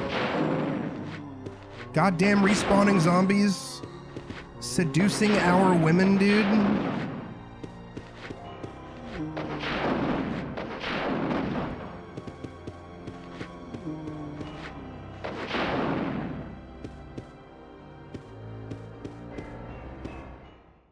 Yes. Yes, Fusebox Man needs to swing by your home and modify your house.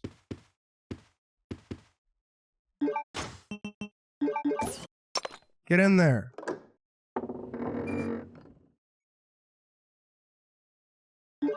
This stupid music box played. God damn it.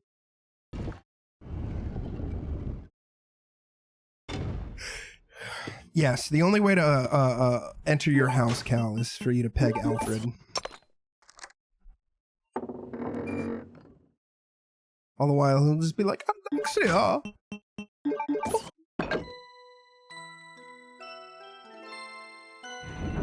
Blah, blah, blah, blah, blah. Okay.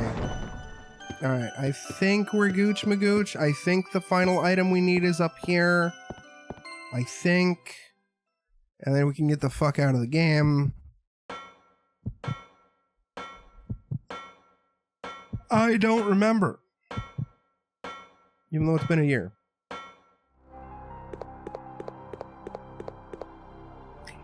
Oh my god, the dining room! Cal loves dining rooms.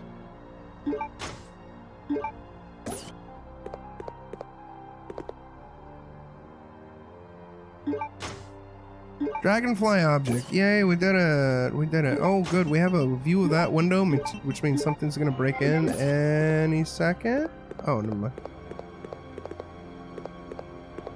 How anticlimactic.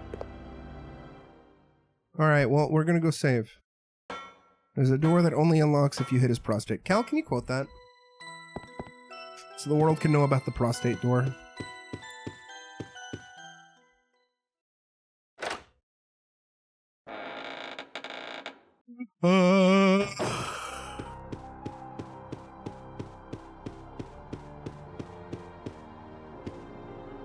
I think save point was over here.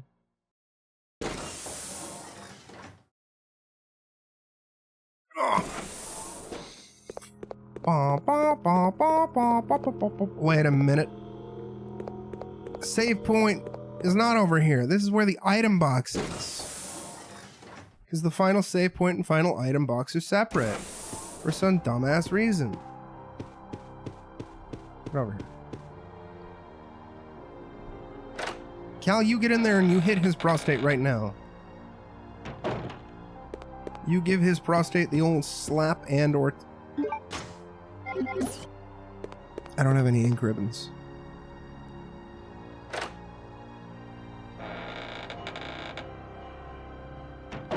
Shut up, man. I love having to go to one room to get an ink ribbon, then to run back to go to another room.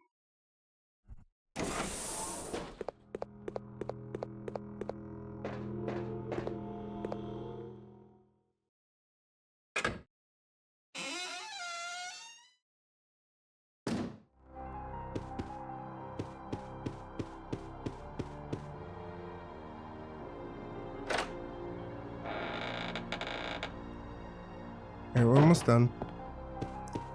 Got like 5-10 minutes left. And then we raid out.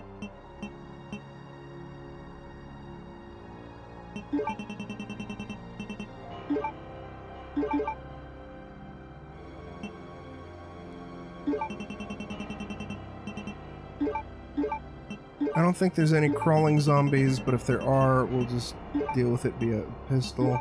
Let's make sure the pistol's fully reloaded. It's fully loaded.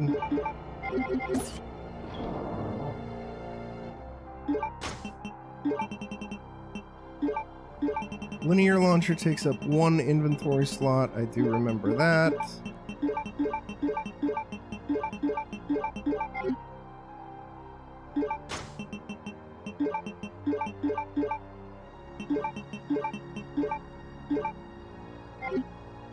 That should be good enough. Except for it's not, because we need to get the ink ribbons so we can save in case we fuck up in the Alexia fight.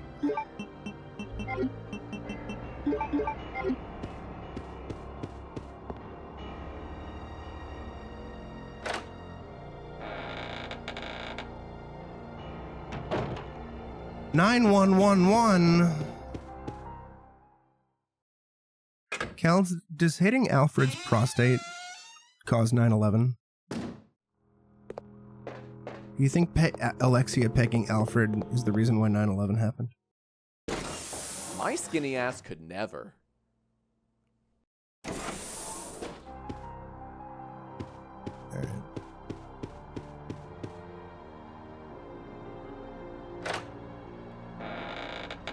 Alright.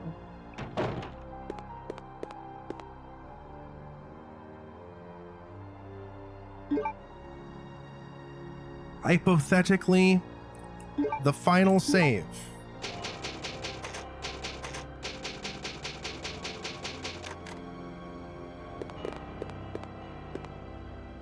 Cal, I demand you hit his prostate right now. See if we can cause 9/11 again.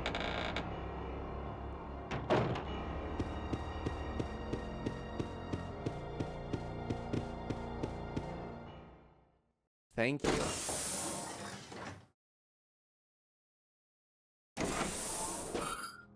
I also remember that there's like a bunch of ending cinematics. What do you mean his son's services will no longer be required? Inko's Jack Frost's services are always required. I adore Jack Frost. What are you talking about? Jack Frost would never be responsible for 9/11.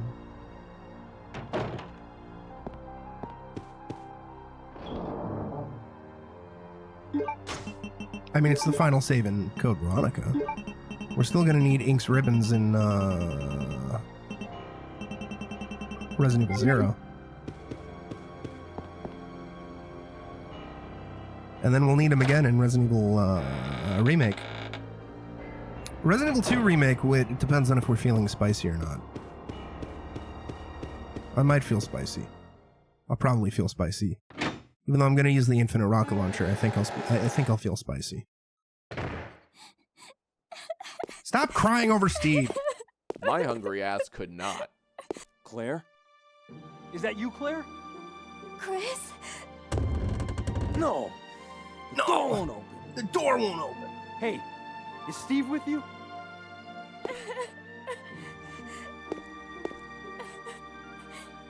Steve, he... Fuck Steve. All my homies hate Steve. We have to get out of here immediately. Can you unlock it from the inside?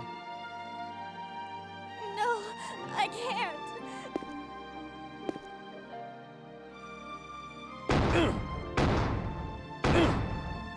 Chris, there should be a self-destruct system somewhere. Uh-huh.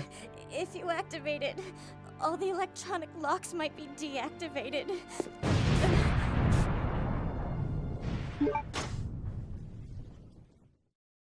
Oh, good. We have the security file, chat.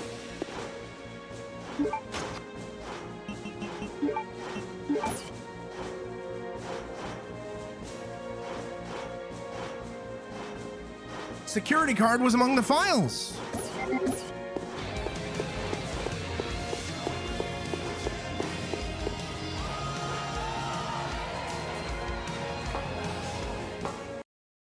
I could barely hear Champion of Light. The game was so loud.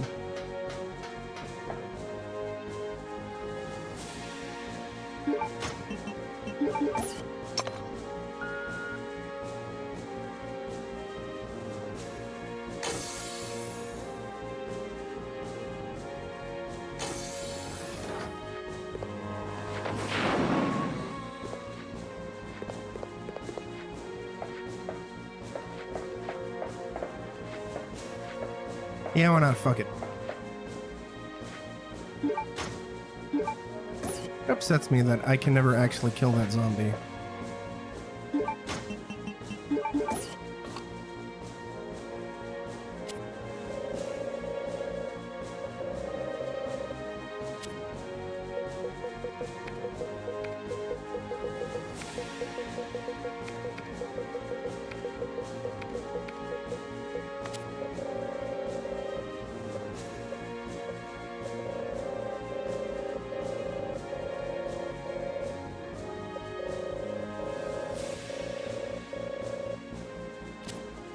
This facility will detonate in 5 minutes. All doors are now Oh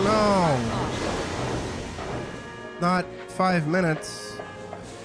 Most of the time is going to be trying to... It's going to be spent trying to hit Alexia in their final form.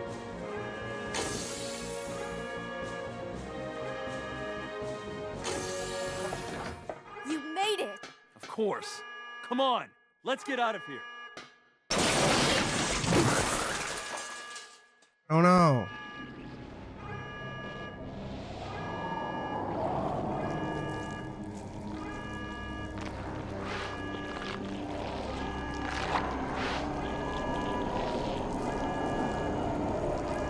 What are we gonna do?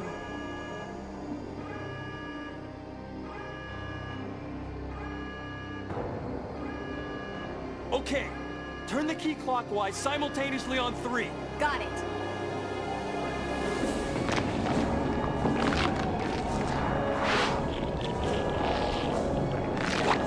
One, 2, 3.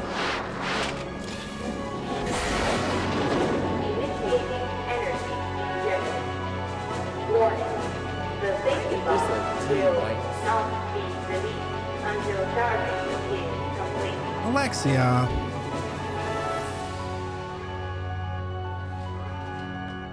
I'll keep her busy. Just go for the emergency elevator. Chris, but... I can take care of this. Just go. You have to make it. Don't die on me. Oh no. The violin.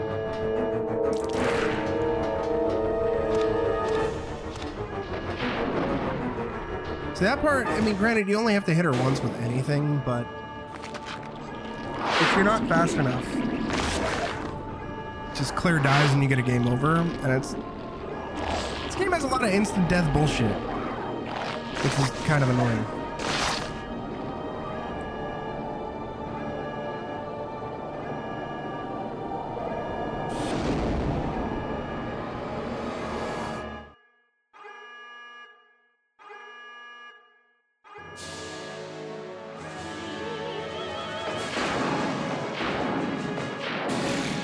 Alright, second form down. Now's where the real final fight begins. And it's with the shitty first-person controls.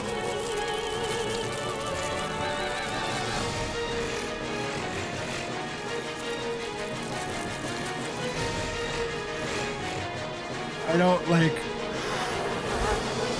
how we have to defeat Alexia. Because I think it's a pain in the ass.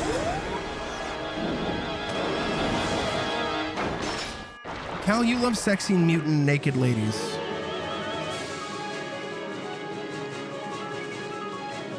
I'm sure half of chat is like wood right now.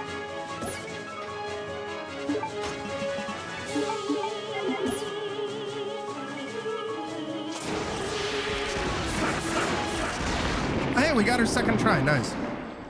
We lucked out. Game's over. Game's done. Enjoy the cinematics. Yeah, before I stream this, I wanted to test if I had the rocket launcher or not. Because it didn't look like I had a save file, but I guess it's like a system save file. So I replayed the fight. It took way too long. It took like a minute and a half for me to just hit her the one time required. I was very annoyed.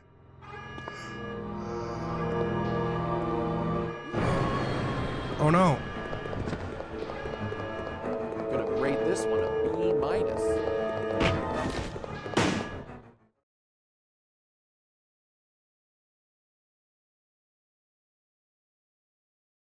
Yeah, we just got ending cinematics now. Well done, Chris. It turns out that Alexia's work wasn't much of anything. So now, the only thing left is revenge. Let her go, Wesker. You don't want her. Fine. Claire! Today's a good day. I came for Alexia, but killing you is even better. Sorry to disappoint you, but Alexia is gone. That's no longer a concern to me. I have Steve to work with. What? Steve. In his body, there's still a living T. Alexia virus. Steve should be a good specimen. Maybe he'll come back alive, just as I did, and be able to see your sister again. You freak! Don't you touch him! I'm sorry, dear heart. But my men have already taken him. See, I always assumed that a future game would have Steve coming back. Surviving member of Stars. I have to finish this. Remember your promise. Based on that line. And then he never did. Because Capcom drops plot points. I'll end this once and for all. All the time. Say hello to my comrades who you've killed. Although in this case, where you get your confidence, Chris. I'm glad we never saw Steve again.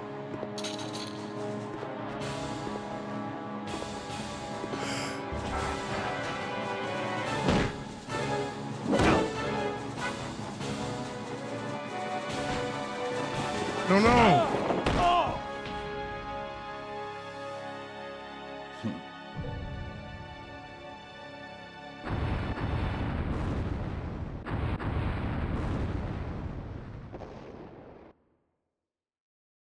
Yours can remain dead.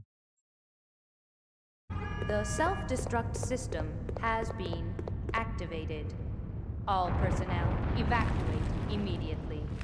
The self-destruct system has been activated. All personnel evacuate immediately.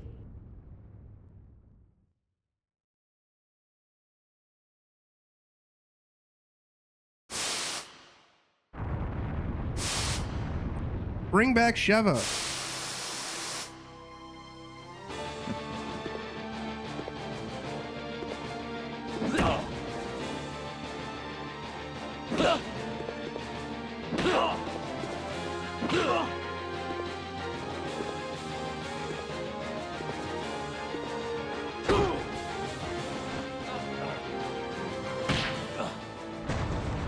Sure, I'm not human anymore. but just look at the power I've gained. Oh no!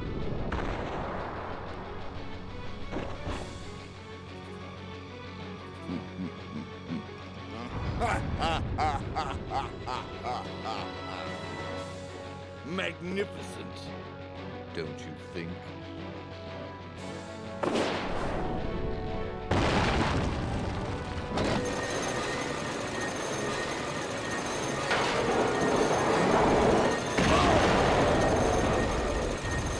Oh no! I'm sure Wesker has been defeated. That's the last we'll ever see of Whiskers again.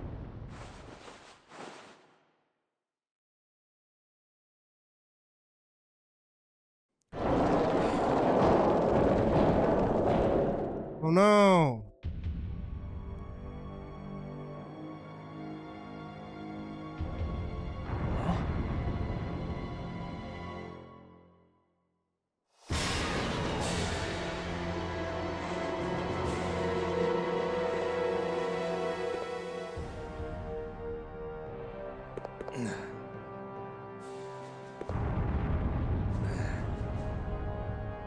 Nice try. Wesker. Oh no!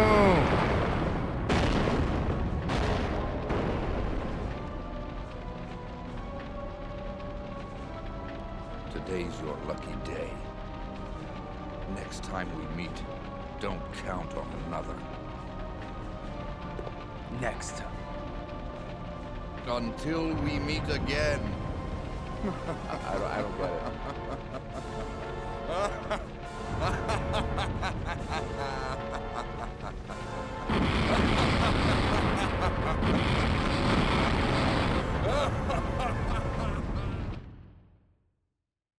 Oh no!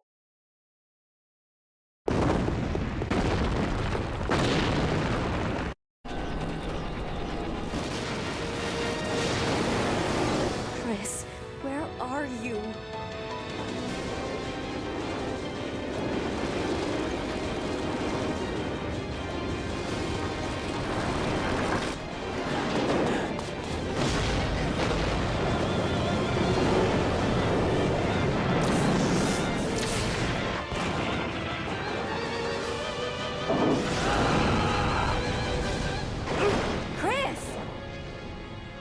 Hey, you know that I always keep my promises. Didn't ask.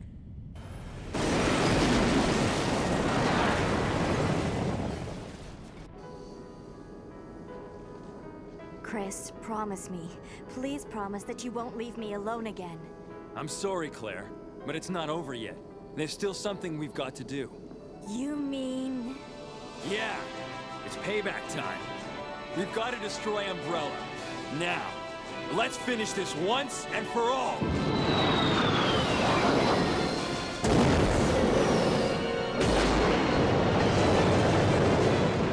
And then they destroyed Umbrella. Off screen. Or in a rail shooter.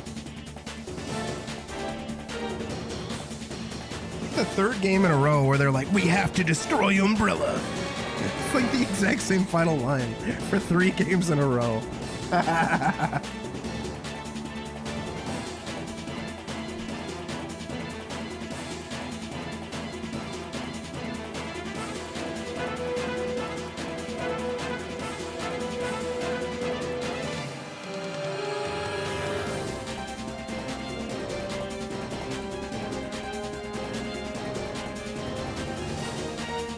Alright.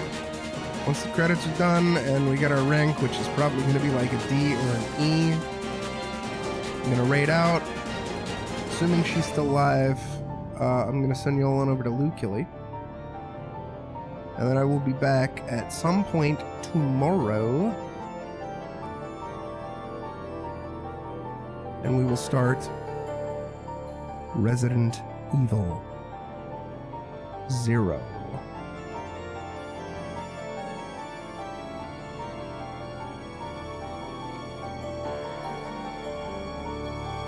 And with 0, we'll see how that plays out. Maybe I can do it in one sitting. Maybe 2 sittings. I don't know. We'll see. Then After Zero, of course, is 4, and that's definitely going to be 2 sittings. This 4 is a meaty game. It's a meaty game, Cal. 5 can probably be done in one sitting. I remember it being on the shorter side. And then 6 is definitely going to be multiple sittings. That game is pretty meaty. How's it going? 7 I've done in one sitting before, so I might be able to do it again in one sitting. Village I remember being meaty. So that's probably going to be multiple.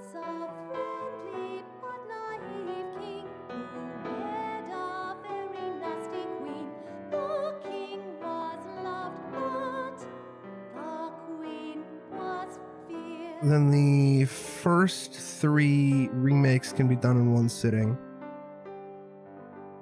Easy.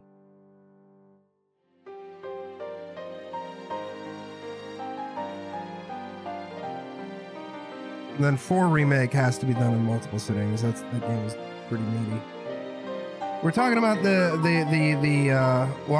Cal's talking about Leon's penis. I'm talking about the size of the games and how difficult it would be to complete in one sitting.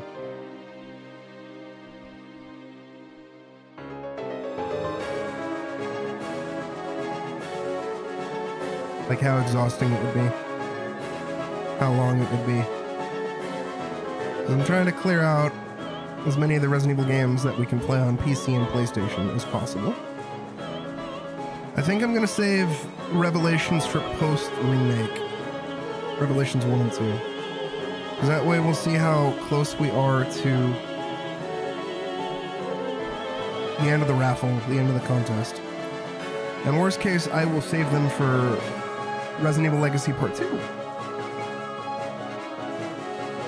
Because the Revelations games are definitively spin-offs. Yeah, I think I'll save those for Legacy Part 2. Especially because I don't like Rev 1, and I'm very muted on Rev 2 from what little I have played of it.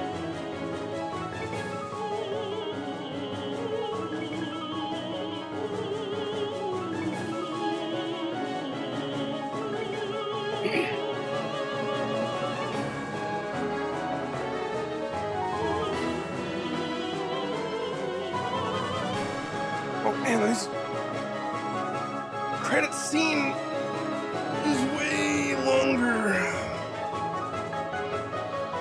than I remembered. It's a precursor of like modern game credits.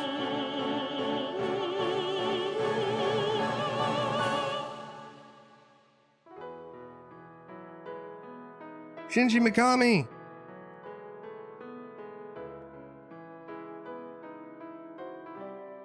That's all you got?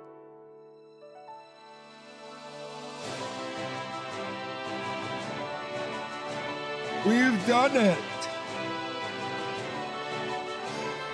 We've saved the city.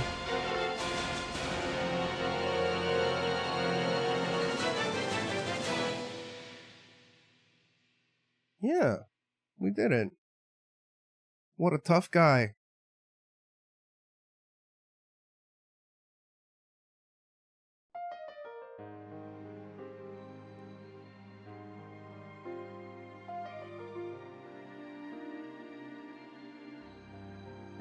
Hey, it was a D like I thought. D for D's nuts. We did it. We saved the city. All right, yeah, so we will be back tomorrow with 0, Resident Evil 0. That may or may not be done in one sitting. I don't know. What I do know is After Zero is 4. That'll be done in multiple sittings. But there will also be a bit of an intermission because we have Skin Freak coming out. And I should be getting access to that. I'm going to send y'all on over to Lukily. Thank you all for stopping by. Y'all take care of yourselves, stay safe, be excellent to each other, and I will catch you all on the next stream, hopefully. Y'all take care of yourselves. Ta-ta, farewell, goodbye. Don't talk to me until I've had my morning coffee. I got a shotgun. Dark painting hurts. Dark painting hurts. I fight back the demons till the day I die.